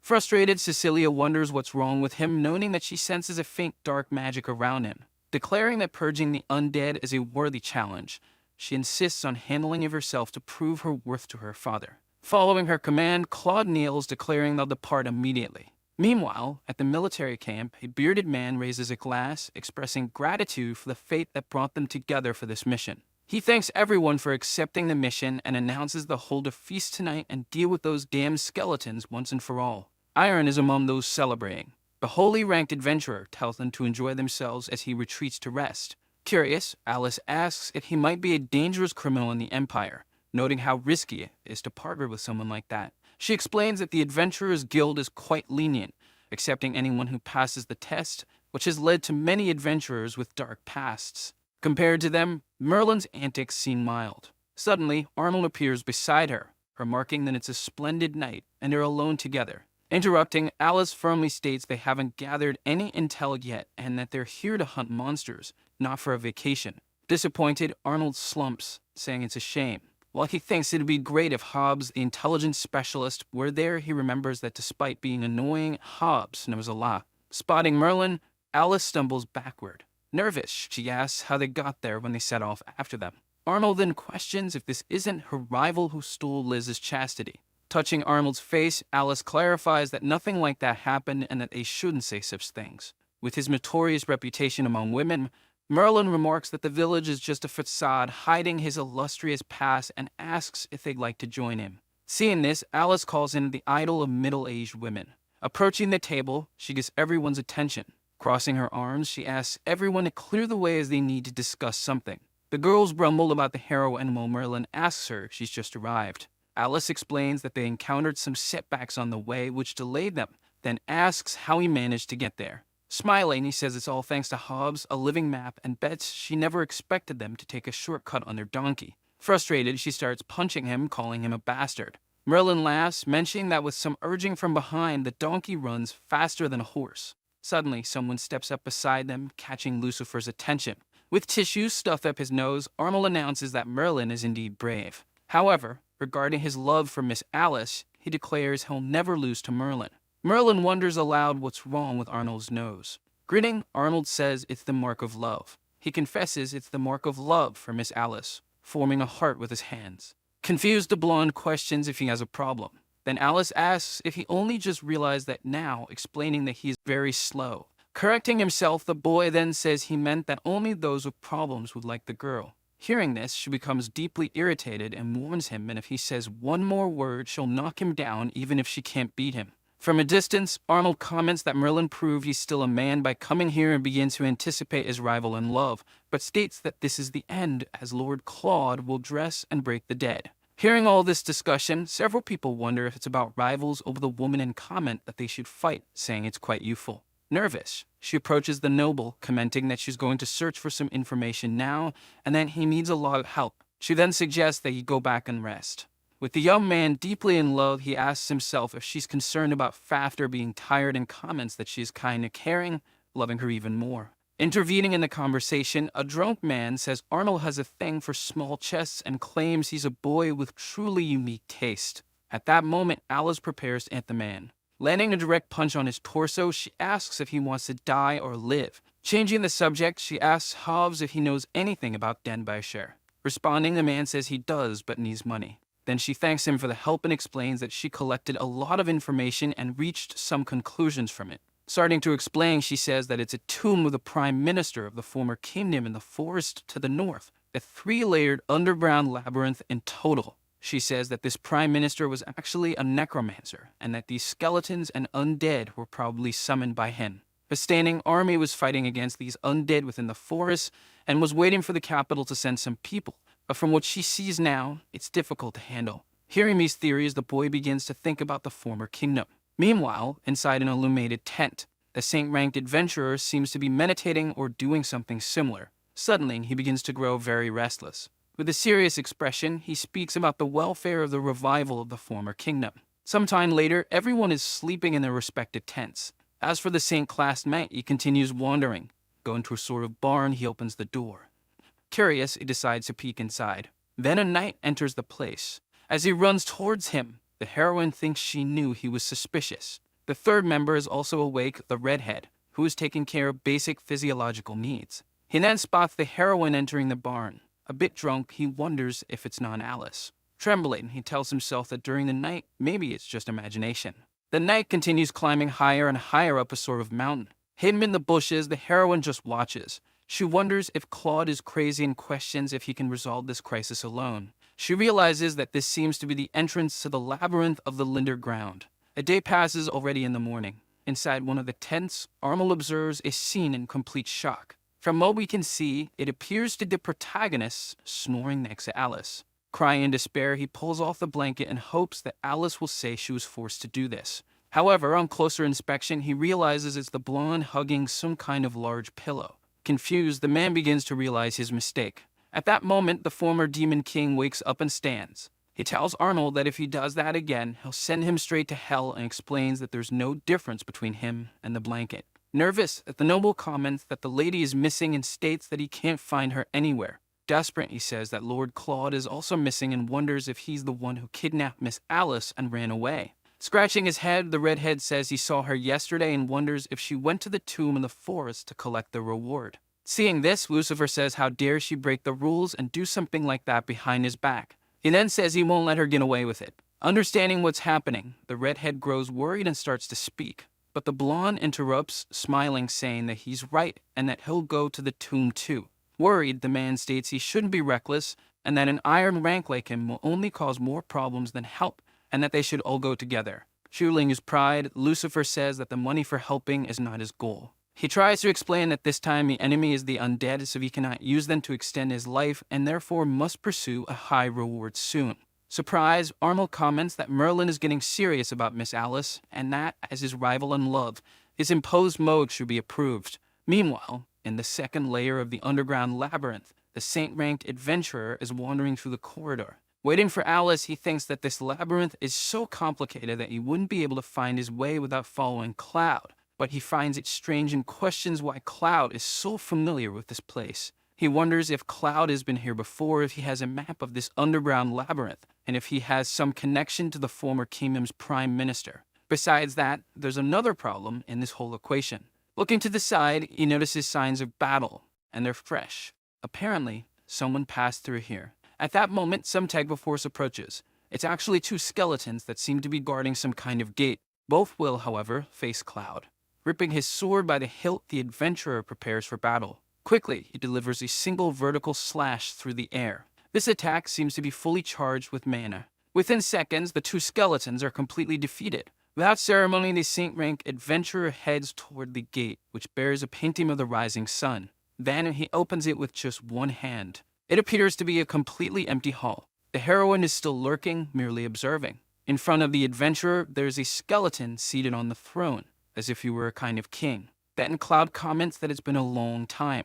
Seemingly confused, the skeleton questions who he is and why he is sitting in his place of eternal rest. Responding, the knight addresses Lord Iant, saying it has been 400 years. Showing great irritation, the skeleton questions again who the man is. To demonstrate that he did not come to fight, the knight merely plants his sword into the ground. Then he asks the skeleton if he remembers the Empire's Storm Warrior, commenting that the man has grown old. Surprised, the skeleton says the name Bernald, questioning if the man hasn't died long ago. Explaining, Cloud says that the four heroes were revived by the prince with dark magic and are now functioning as undead. Then the skeleton also asks if the prince hasn't died. The knight explains that the prince was lucky and escaped when the former kingdom was destroyed. Since then, he has used dark magic to drain elf blood in place of his life, allowing him to see the light again. Changing the subject, the skeleton confronts him, asking what he is planning to do. Pointing his finger, he explains that they need an even stronger power to unlock the kingdom and revive the former kingdom. Therefore, the skeleton must hand over the key he is protecting. Then the undead understands that he has come only to retrieve that key. Angry, he says that if the ancient kingdom had signed a contract with Satan, their kingdom would not have been destroyed, and that hell is not trustworthy. Then he questions why Cloud still stubbornly follows the wrong path. Arguing, Claude says that there's no need to sacrifice something for power, and that, as acquaintances, they should not fight. Then he asked for the key again. Exuding a lot of dark mana, the skeleton refuses. Also releasing a great amount of mana, the knight apologizes for being rude. Annoyed, the skeleton reproaches him, invoking Bernald, saying that the greatest honor for a warrior is to die on the battlefield, and that he has forgotten the words he once spoke. Then the knight explains that the most important thing to him at the moment is to revive the kingdom. Drawing his long sword, he prepares to strike in an enormous battle that is about to begin. Both undead, very powerful, go into a direct confrontation, attacking head-on. Seeing this immense amount of power, Alice simply stays quiet, observing. Meanwhile, in the first layer of the underground labyrinth, the protagonist is walking around the place. Nervous, he realizes that something feels strange. Placing his hand on his waist, he states that he is lost. He understands that this is bad, as someone could claim the reward before him, meaning he would have wasted his time. However, he remembers that Hobbes mentioned the labyrinth having several layers. Looking at the ground, he starts to form an idea. He says this is a bit impossible, but that to catch up with Alice, he has no other choice. He then prepares to strike the ground with his rod. With just one punch, he causes an enormous impact. Several skeletons below ground are looking up. The blow is strong enough to completely destroy them. Furthermore, it doesn't just create a small hole, the crater spanning multiple layers. Laughing, she comments that this is faster. Already on the second layer of the underground labyrinth, Cecilia is using her magic, saying for the holy light to expel the evil. This light blinds the skeletons. At this moment, the knight orders his men to attack. Nervous, the noble wonders why they were told in detail about the strength of the monsters in this place and that they're doomed if things go wrong. Additionally, the knights seem visibly tired. Irritated, she tells herself that all she wants is her father's approval, wondering why it's so difficult. Kaio starts to explain what they should do, but His Majesty tells him to be quiet as he already mentioned they can escape. Hesitantly, the knight explains that he will go back along the path they took long ago and that there is still an exit. At that moment, Cecilia commands them to press on. She explains that they can escape while she develops the structure of the labyrinth and that they must trust her. She thinks that although the sacred light can expel those who mark the dark creatures, her mana won't last long. Then she prays for the goddess Maria of Light to protect them. Walking through the labyrinth, she notices a crack. Looking to the side, she sees something strange. From the debris on the ground, a skeleton emerges, pulling her by her clothes. Startled, the noble drops her weapon. One of the commanding knights comments that the holy light has disappeared and that the monsters are approaching, questioning what they should do. Fallen to the ground, the woman tells the skeleton not to come closer and begs someone to save her. With a terrifying gaze, the skeleton prepares to finish her off. Then suddenly, a spear is thrown in its direction, striking it directly. Her knight ends up saving her, and without raising his hand, he asks if she is all right. Without making eye contact, she replies that she is and asks where her team is. Then she points out her staff that has fallen to the ground. However, her mate advises her to be careful. Looking up, she sees the presence of a gigantic monster resembling a skeleton with 3 heads and multiple arms wielding swords. Horrified, she merely says that she feels disgusted. Without ceremony and without a word, a monster charges at her. However, her mate manages to protect her using only a long spear. Quickly, he falls to his knees. With a trembling voice, he asks the lady to run and leave everything to him. Looking to the side, she notices another of her guards being attacked. A large horde of skeletons and warriors is approaching. Fallen to the ground, Cecilia wonders why everything happened this way.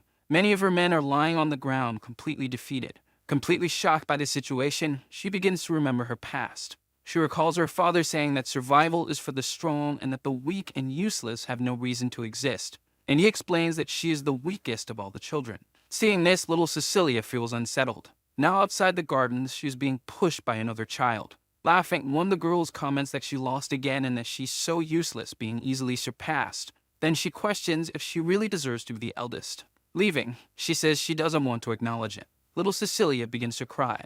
Someone then appears, asking the lady how she traveled, and without his hands, asks if she was all right. Being a skilled knight, he helps the girl to stand. Sometime later in the training field for new recruits, Kaio ends up being hit in the face. He is being punished by a man who says he had already warned that anyone who didn't complete the exercises today would get hit. Crying a lot, Cecilia approaches, calls out to the instructor, and gently asks him to stop and to spare the boy. Then a few years pass. Kneeling, the young man calls out to Cecilia, gently asking her to allow him to be her knight and promising to give his life to follow her. Seeing this, the girl was a little impressed, but she quickly starts to smile, embarrassed. Holding the sword, she accepts, saying she will allow him to be her knight. She understands that they are both very weak and that they are just 2 pathetic creatures, drawn to each other to seek warmth and live. A bit later in the winter, bundled up, Kaio continues training with his wooden sword. Curious, Cecilia asks if he has already reached a high rank and wonders if he's tired of training so much every day. Replying, the boy explains that not at all, as it's the only way he can protect her. This answer leaves the girl surprised. However, she feels very happy, showing a sincere smile. Cecilia then thinks that she is a necessary being in the family, and that her father decided to reuse the waste by marrying someone from a distant place, questioning how Kaio will protect her. Returning to the present, the man continues fighting against the skeleton. The battle seems to be very intense for both of them. Nervous, the knight asks Cecilia why she isn't running, insisting that he will hold him off. Irritated, she says that's nonsense and that they should run together, as that way they have a chance to survive. She explains that this knight wishes for a humiliation if she's in danger, then gently asks her to flee and survive. Cecilia calls him an idiot for still thinking of chivalry in such a situation. Without waiting for the conversation, the skeletons rush toward them both. However, Kaio's attack completely destroys them. He claims it's an honor to fight to the end for someone he loves. The 3-headed skeleton then begins to grow deeply irritated.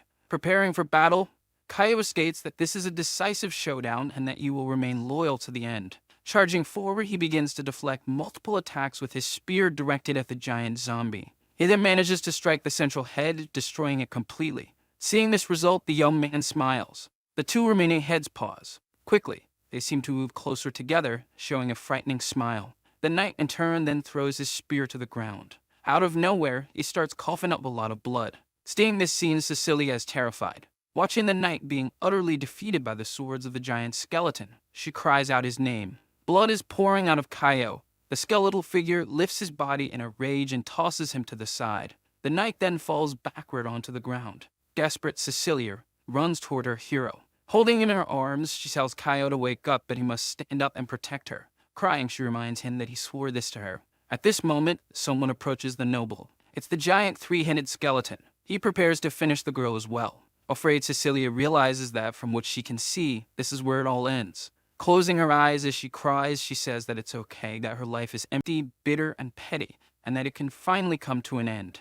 At that moment, a noise begins to emerge from above. Suddenly, a large amount of energy crashes down, destroying everything around, including all the enemy skeletons. Startled, Cecilia closes her eyes while holding Kaio's head. Upon opening her eyes, she sees the dust settling and begins to look around. Mel then comments that it's been a long time since he used a real punch. Rubbing his neck, he wonders if he's actually feeling back pain. Perplexed, the woman wonders if the iron-ranked adventurer from yesterday is really there and questions why he's here. Looking back, the protagonist notices the noble's presence. He then comments that this is quite a coincidence. Smiling, he asks if the arrogant one is the eldest daughter of the Rose family and why she looks so devastated. He explains that they had been here for a long time and that when they were deep in the second layer, they were attacked by strong undead.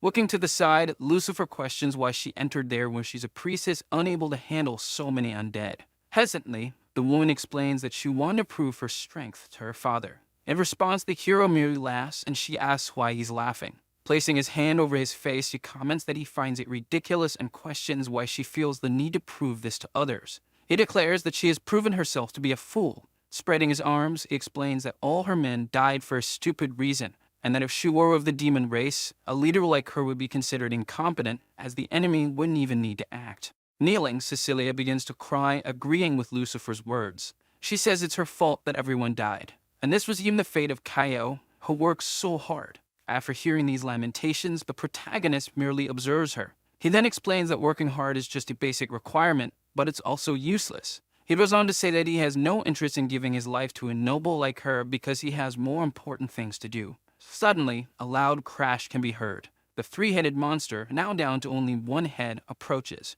He tries to attack the blondes swiftly with his swords. Concerned, Cecilia calls out to him, telling him to be careful. Scratching his head while smiling, Merlin wonders if there's armor to mock them and asks himself why there are always people who provoke him. Suddenly, he grabs his sword without unsheathing it. In seconds, he completely obliterates the monster, making it explode. Confidently, he smiles and questions how that trash, which had already died once, could attempt to fight him, saying it's simply ridiculous. Then he says that the undead are truly annoying because no matter how many he kills, they will never extend his life. Surprised, Cecilia questions what's going on and wonders why so much power in a casual move would really belong to an iron-ranked adventurer. Looking at her knight, she realizes that if she doesn't ask for help, both Hero Kaio and she will die here. Walking over to the hero, she gently asks him to rescue them. Being a bit mocking, he asks the girl why he should help them. Stammering, she replies that she can offer a reward. Thoughtfully, the boy understands that the noble must be wealthy and wonders if he shouldn't ask for a hefty sum as payment. He thinks of 500 gold coins and considers it fair. Reacting to her offer, he says there should be a reward and asks if she understands what he means. Hearing this, the noble looks confused. Thinking it over, she realizes that someone as strong as him willing to remain just an iron-rank adventurer means he doesn't care about fame and money. Embarrassed, she starts to think about what he truly wants. In her mind, an image of her knight Kaio appears. Opening her eyes, she shows extreme determination. She tells herself that Kaio is willing to sacrifice his life, so she has no reason to hesitate. Stammering, she says she understands the reward. Undressing, she declares that she will please him. Irritated, the blonde comments that he doesn't need a reward like that and only wants 5,000 gold coins, but the noble says she has nothing on her but her body at the moment. Drawing his sword, deeply irritated, he says she's incredibly annoying and that even that washboard over there would be better. Frightened, the noble questions what he's planning to do. Then a strong gust of wind moves toward the noble. The ground where she and Kaio are is entirely separated from the rest. Smiling, Merlin states that the undead can't climb that high and that this should protect them for a while. Cecilia then explains that's not what she wanted and that, in fact, she wanted him to get them out of there. Arguing, Lucifer says he's already being very generous and at the moment is quite busy. Then he tosses something towards the blonde, asking if it belongs to her. It's her magic staff, which she uses with her mage powers. With a strange smile, the protagonist comments that her knight is still alive and asks if she knows what to do as a priestess. Determined, she thinks that she doesn't mean anything, but she can't lose Kaio. Looking down, Cecilia notices several skeletons watching her. Worried, she asks the hero if he can get them out of there, as there are too many undead around. But the boy explains that there's no need to worry, as he'll return and keep his promises. While walking through the labyrinth, he understands that there's only one layer left and hopes that Alice is being beaten so hard that she can't retaliate. Soon those gold coins will be his. Meanwhile, some kind of rumbling is happening in the labyrinth. Hiding, Alice observes and thinks it's no wonder that Claude speaks as if he were seeing the previous sky, as he directly says that the heroes of the former kingdom are true specialists. In this case, Claude is fighting this undead skeleton. The heroine then questions what she should do and thinks that he was just some other important criminal, but never imagined it would be this complicated. She realizes that she needs to report to the guild master, which he returns, and that it's still time to withdraw. In the battle, the skeleton calls out to Bernard, asking what's wrong with him, if he has aged, stating that his movements have slowed and that it's disappointing. However, the saint-rank adventurer continues his battle, holding his sword. He then declares to Yank that, for a long time, he's been able to maintain his arrogance. Spinning his long sword, he prepares to strike. Charging forward, he begins to deliver several apparently powerful attacks, but the skeleton says he's a fool. Summoning a type of ally, the giant skeleton says he will show his secret weapon, and then calls for the skeleton king. Hearing this, the adventurer is startled. The ancient skeleton declares that he can't dodge this. The giant hand moves toward the knight and crashes into him. It slams into the ground, breaking everything in its path. Then a huge skeletal head emerges. As it rises from the earth, it's clear that it's at least 4 times larger than its creator. Angry, it asks if he still dares to underestimate him while being carried by his creation. Now weakened, the man still has to hear that his strength remains as it was 400 years ago, meaning he has no chance of winning. He plants his sword into the ground and points at his opponent, saying he only needs 1 strike. Then he challenges him again, stating that he will crush Iron's skull and extinguish his soul flame with his secret art. The opponent couldn't care less, telling him to stop the blah blah and saying that if he's truly strong, he should get past his skeleton king. Now his aura is visible, and he tells Iron he won't be able to touch him. The knight unleashes his secret art power in storm mode. Alice can't believe this could be human power. It seems more like the fury of a saint-ranked magical beast. With all this strength, he gains momentum and leaps directly at the giant skeleton. Suddenly, there's an explosion in the ceiling that disrupts the fight. A man falls through the ceiling. He wonders what's going on. Meanwhile, Iron asks who this man is. Of course, it's the magnificent Merlin, arriving in grand style and just in time to join the fight. He asks the saint rank if Alice didn't come with him. Confused, the knight wonders how this iron rank didn't stay above. Nervous, Alice wonders why Merlin is there and thinks about how reckless he is to cross the entire labyrinth like that. The problem now is that the knight will have to kill all witnesses to keep the kingdom's revitalization a secret. The skeleton asks Lucifer who he is and how someone as irrelevant as him dares to enter the place of eternal rest. Then he commands them to reduce the blonde to dust. But no one expected him to have a powerful shield. They're shocked as soon as they see this power. And so they both understand that magic cannot approach him, and he should not be underestimated. The girl recalls times when the church suffered greatly because of this. Confused, he asks the skeleton why it attacked him when he hadn't even done anything yet. Still puzzled, he asks who this guy is and what he's done. The answer is simple. He doesn't need to know because he's just a skeleton worth 5,000 gold coins. Furious, Ein questions how he dares to insult him like that. He charges into the fight. Our protagonist just gives a little smirk,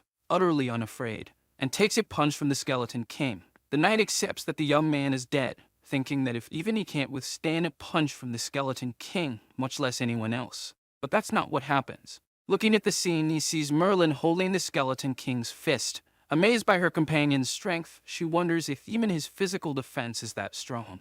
The 2 dark associates can't comprehend what's happening. Ian says it's impossible, that no one can withstand the skeleton hammer. Mockingly, Merlin says the thing the skeleton summoned is pretty interesting. But with one hand, he breaks the skeleton king's arm.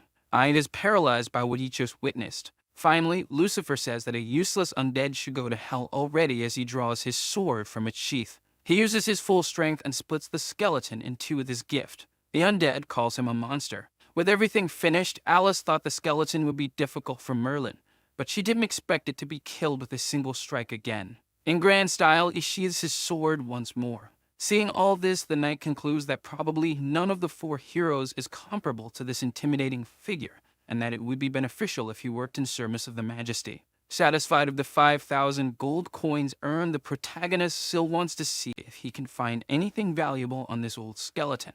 As he's wandering, Merlin finds the key on the ground before the knight could grab it. He picks it up, finding it very interesting. The knight thinks about how crucial this key is for the kingdom's revitalization, and that it must not fall into other hands. He then calls Merlin and asks for the key. The brazen blonde questions why he should hand over the trophy to the knight, and an unexpected response comes. The knight offers 200,000 gold coins to buy the key. Not believing the key is worth 200,000, he's already imagining spending it all on horse bets. Just as he's about to accept the offer, he's interrupted by Alice, who says he can't hand over the key, and explains that the knight isn't a living person. Instead, he's one of the 4 heroes who died long ago. The protagonist asks if he's an undead, and she confirms, saying they were guardians of the former kingdom, revived by magic, and planned to restore the old kingdom. Cecilia continues, explaining that Claude came here specifically for this key, that there must be a big secret hidden within it, and she urges Merlin not to hand it over. Merlin murmurs about the big secret, betting that it's a very valuable treasure that will pay off all his debts. In his thoughts, Claude concludes that to ensure the plan's success, both of them must die. Quickly, he draws his weapon and lunges at Alice to kill her. Luckily, Merlin steps in and shields her, preventing a possible disaster. The knight is impressed by how fast he can be. Merlin apologizes, saying that the two of them split rent, and if he lets her go, he'll have to pay the full amount. Claude then makes a counteroffer, saying that if they hand over the key, they'll act as if nothing happened and go their separate ways. Confidently, the blonde responds that this key may unlock a big secret, and that he'd be a fool to give it to the knight. Moreover, since Claude attacked them, he won't hold back. The undead replies that there's no need to say more. Alice drives her sword through his midsection, and he begins to fall backward. She adds that the holy sword is effective, confirming he truly is undead. Lucifer scolds her, asking why she did that and saying she wasn't supposed to attack like that. Alice responds that he's an enemy and that he'd be doomed if the two attack together. Annoyed, he says that he's fine if someone fights him alone or teams up against him, but he can't accept joining forces with anyone. Regardless, she must not interfere. Confused, she really doesn't understand him, as he truly seems to be playing fair. The two face each other, and the devil says that 2 versus 1 isn't fair, but he can't make exceptions. In a 1 versus 1, he will sincerely admit his defeat. The knight finds this talk nonsense and thinks it's not as if he doesn't have a chance to win, he just needs to finish them off one by one, risking his life. Claude removes his helmet, revealing his face. His opponents are disgusted. With half of his face disfigured, he says that if anyone asks who is the strongest of the 4 heroes, it would be him, without question. The protagonist responds with a question, asking if it's meaningful to surrender to past glories. Annoyed, his opponent says that he can't defeat a true saint rank just because Merlin knows a few sword moves. Provoking him further, Lucifer laments that Claude won't get the chance to voice his regrets afterward. Not everyone is as lucky as Alice. Alice disagrees, saying that in fact she's very unlucky to be with Merlin. The battle begins with the zombie knight activating his storm mode. The pressure is stronger than before, and it seems that Claude recognized Merlin's strength as he decided to take the fight seriously. The devil only laughs confidently. Claude declares death is enemy in the name of the 4 heroes. He leaps toward Merlin, saying he will take his head with him.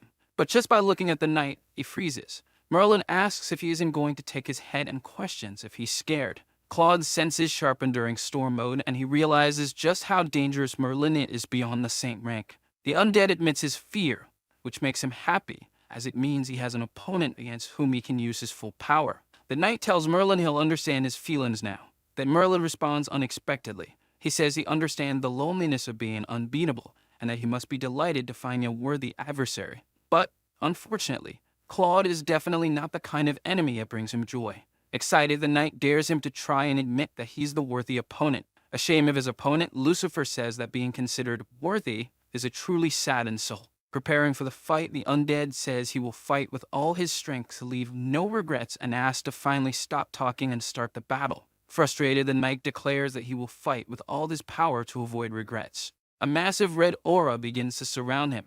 Seeing all this power, Alice states that this technique is forbidden, a madman's sacrifice, as it involves trading one's life for 100 times the usual power. Her teacher had told her that this forbidden technique had disappeared entirely from history, so she never imagined she would see it today. With arms crossed, Merlin comments that it looks interesting. A whole red aura begins to take over the environment. Seeing this, Alice starts to feel so nervous that sweat runs down her face. Unbothered, the hero calmly watches his opponent. Suddenly, the undead vanishes in the blink of an eye. In that instant, the blonde looks to the side. Quickly, he defends himself from a surprise attack by the undead using his sword. At the same time, the saint-rank adventurer begins another move. The blonde decides to do the same, attempting to land a kick on the undead, who manages to dodge. Counterattacking, Claude strikes with his sword, breaking part of the ground. However, he notices that the protagonist managed to evade. Swiftly, he makes another powerful attack that crushes even more of the concrete. Merlin then dodges again, distancing himself from his opponent. Focused, he grips his sword. As he goes to unsheath it, Claude closes in, stopping him. Close to the hero, he prepares for a precise attack. Using his longsword, he delivers a direct horizontal strike. The protagonist shows no reaction. Meanwhile, Alice tries to shield herself from the wind generated by the impact of the blow. Closing her eyes from the dust, she wonders what just happened. Curious, she starts to open her eyes. All she can see is a thick cloud of smoke. In shock, Claude says it's impossible, claiming he killed the blonde. But Merlin explains that it was merely an afterimage. He says that Claude is fast, but not as fast as his sword. Upon hearing this, the undead widens his eyes, remembering when a demon once told him the same thing. Laughing, he admits he's old and that even though he's experienced this sword before, he didn't recognize it. Falling to the ground, he says it was expected from the strongest demon, also known as the ruler of pride, Lucifer. After hearing this, the protagonist looks a bit annoyed. He says he's a famous hikikomori in the demon ranks, rarely traveling, so there's no reason for this as anyone would recognize him. Explaining, hikikomori are people who voluntarily isolate themselves for long periods to avoid all contact with others. Smiling, the blonde says he probably misunderstood. Then he calls for Alice, who is completely stunned by what she just witnessed. Approaching her, the hero claps his hands to wake her. With a charming look, he asks if he swept her off her feet and says it's not too late to worship him. But, averting her gaze, the heroine says she's just, though she barely meets the standards. Changing the subject, she explains that the key might hold some secrets, so he can't keep it for himself, but should instead hand it over to the country. In response, Lucifer gives her a light flick on the face. He questions if there were a treasure linked to the key, she handed over foolishly. Curious, Alice asks what he plans to do by keeping it. Placing a hand on her shoulder, he says they'll split the treasure between the two of them and mentions hearing Claude talk about gaining power. He argues, asking her to think about it, wondering how a saint rank would pursue something without value. Making a strange expression, he tells her not to be so rigid, as he has several debts in the 10,000 range and his largest one is 1 million, so they'll be able to pay them off. Laughing in the background, he celebrates while Alice wonders if she's been tricked by Merlin. At this moment, Lucifer holds the mysterious key in his hand. He says the only problem now is uncovering the secret of this key. With arms crossed, the heroine says she has a well-known friend who's also an adventurer and they could ask her directly. However, a loud noise echoes in the labyrinth. Curious, the boy asks if they're undead, and drawing her sword, Alice asks how that would be possible, since the necromancer was defeated. Opening the door, a large number of undead skeletons enter the area. Adjusting his gloves, Merlin comments that the remaining troops are drawn to the mana of the key and tells Alice not to drag him into it, as he won't take care of her. Retorting, the heroine asks who needs the Demon King's care and tells him to stop being so full of himself. Each of them radiates a different, even opposing, aura. They both prepare for battle against the army of skeletons. Moments earlier, nearby, a bearded man calls out to the troops, asking if they're ready to face the undead in hell again. Responding to his speech, everyone starts shouting enthusiastically. In the trees, several skeletons appear, holding their swords. Among these men is Arnold, holding a simple sword and wearing a helmet that doesn't fully cover his hair. The redhead then calls out to the noble, asking why he's fighting, and the young man replies that his family has a distinguished military history, so he cannot retreat. Disappointed, the big guy realizes the kid was forced into this and questions why his family produced a loser. Changing the subject, the man asks how Alice and the rookie are doing, and the noble says that Claude and Alice should be fine since they're strong, but the man should worry about Merlin. Nervous, the redhead explains that Merlin is actually very experienced, so he warns in advance that he'll run if things don't look good. At this point, the young man places his hand on his shoulder. Excited, he says that he always had fun at Helena's secret cabin, and from what he's heard, the man has many outstanding debts, so he asserts that being rich is his greatest strength. Hearing this, the redhead says he should have mentioned that sooner and declares that he's the most loyal person to Arnold, claiming he'd sacrifice himself for his brothers. One of the soldiers starts playing a trumpet. Quickly, the warriors head into battle against the skeletons. In contrast, the redhead starts to run away, and Arnold calls out, asking him to wait and pointing out that this is different from what the man had just said. Various warriors are fighting against the undead. At that moment, the giant three-handed skeleton appears with its swords. Terrified, the two brothers say they're going to die. Just then, the monster moves to attack them. However, it senses something strange and stops. It begins to disintegrate entirely, as if turning into sand. Within seconds, the monster disappears. Confused, the warriors say the undead suddenly turn to dust, and a female warrior asks what's going on. Standing up, the redhead declares that it looks like they won. Smiling, he claims that's what he expected from himself, while Arnold remarks that as the eldest son of the Austin family, it's a bit much to have to lead a crusade against these undead. His brother agrees with the statement. Back to the present, outside the labyrinth. Holding a giant sack, the bearded man announces that it contains the 5,000 gold coins and thanks the heroine for resolving this crisis for the capital. Nervously, she comments that she already told him. Pointing to Merlin, she says he should thank him, as he was the one who killed two saint-ranked foes with just one move. Hesitantly, the bearded man asks if there was an iron rank adventurer, one without mana or aura, who did that, and he quickly adds that no one will believe it. Laughing, he says it's rare to see an adventurer who's indifferent to worldly rewards giving credit to others, and frustrated, Alice thinks that no one believes her. At that moment, the man hands a letter to a soldier, explaining that the investigation is complete, and that he should send the report immediately to Her Majesty the Queen. In it, it's written that two saint-rank adventurers of the former kingdom fought to the death, and when both were weakened, gold-rank Alice delivered the final blow, with Merlin as a witness to it all. Later that night, in the noble's carriage, surprise, Arnold comments that he didn't think Claude was that kind of person, and that the guildmaster will be shocked to hear this. He continues, saying the powers of the former kingdom haven't faded, and that the Queen will send the Redbud Knights to investigate. Hearing the name, the protagonist asked about them. Explaining, the noble says they are the king's personal guardians, and from what he's heard, they're made up of 12 specialists, each one equivalent to an entire army. Arnold says he never thought someone like Claude would be around him, and his brother explains that it's normal, as adventurers don't ask about each other's pasts. Hearing this, the blonde says he was the great demon king of the first demon palace and asks the noble if he's scared. Laughing, the redhead asks Lucifer how much he's had to drink as he's bragging again. Then he says demons are somewhat frightening and often defeat the church's expedition army.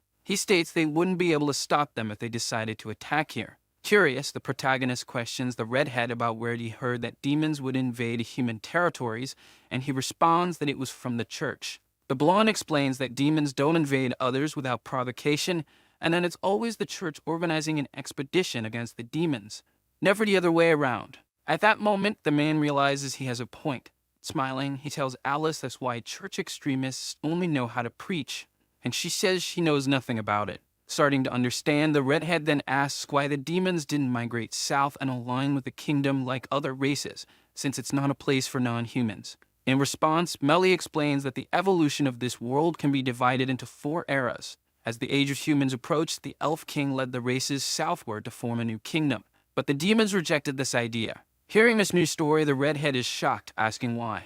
The answer is that demons are an independent race. They don't cooperate with any external influence or serve others. Most importantly, there are unspoken secrets about the 7 palaces and the demons that prevent them from leaving. Impressed, the redheaded says the boy knows a lot about demons, and suddenly, Arnold grabs everyone's attention. He bangs his empty mug on the table to get their attention. Shaking, he tells Melly that it's clear they both won't win the fight for Miss Alice. Smiling, he states that he won't give up and that they'll continue next time, making this one of the best out of 3. Seeing this, Alice becomes completely annoyed. This was the noble's seal of her own carriage, and she wonders if he's mocking her again and if he wants to die. Looking casual, the blonde asks if he forgot something and comments that this is rather important. Meanwhile, back in the labyrinth, Cecilia is crying, wondering where the protagonist is and questioning if he didn't come to save them, despite saying he wouldn't abandon them. So the video ends here. If you don't want to miss the next part, activate the notification bell, and see you next time on Tob's channel.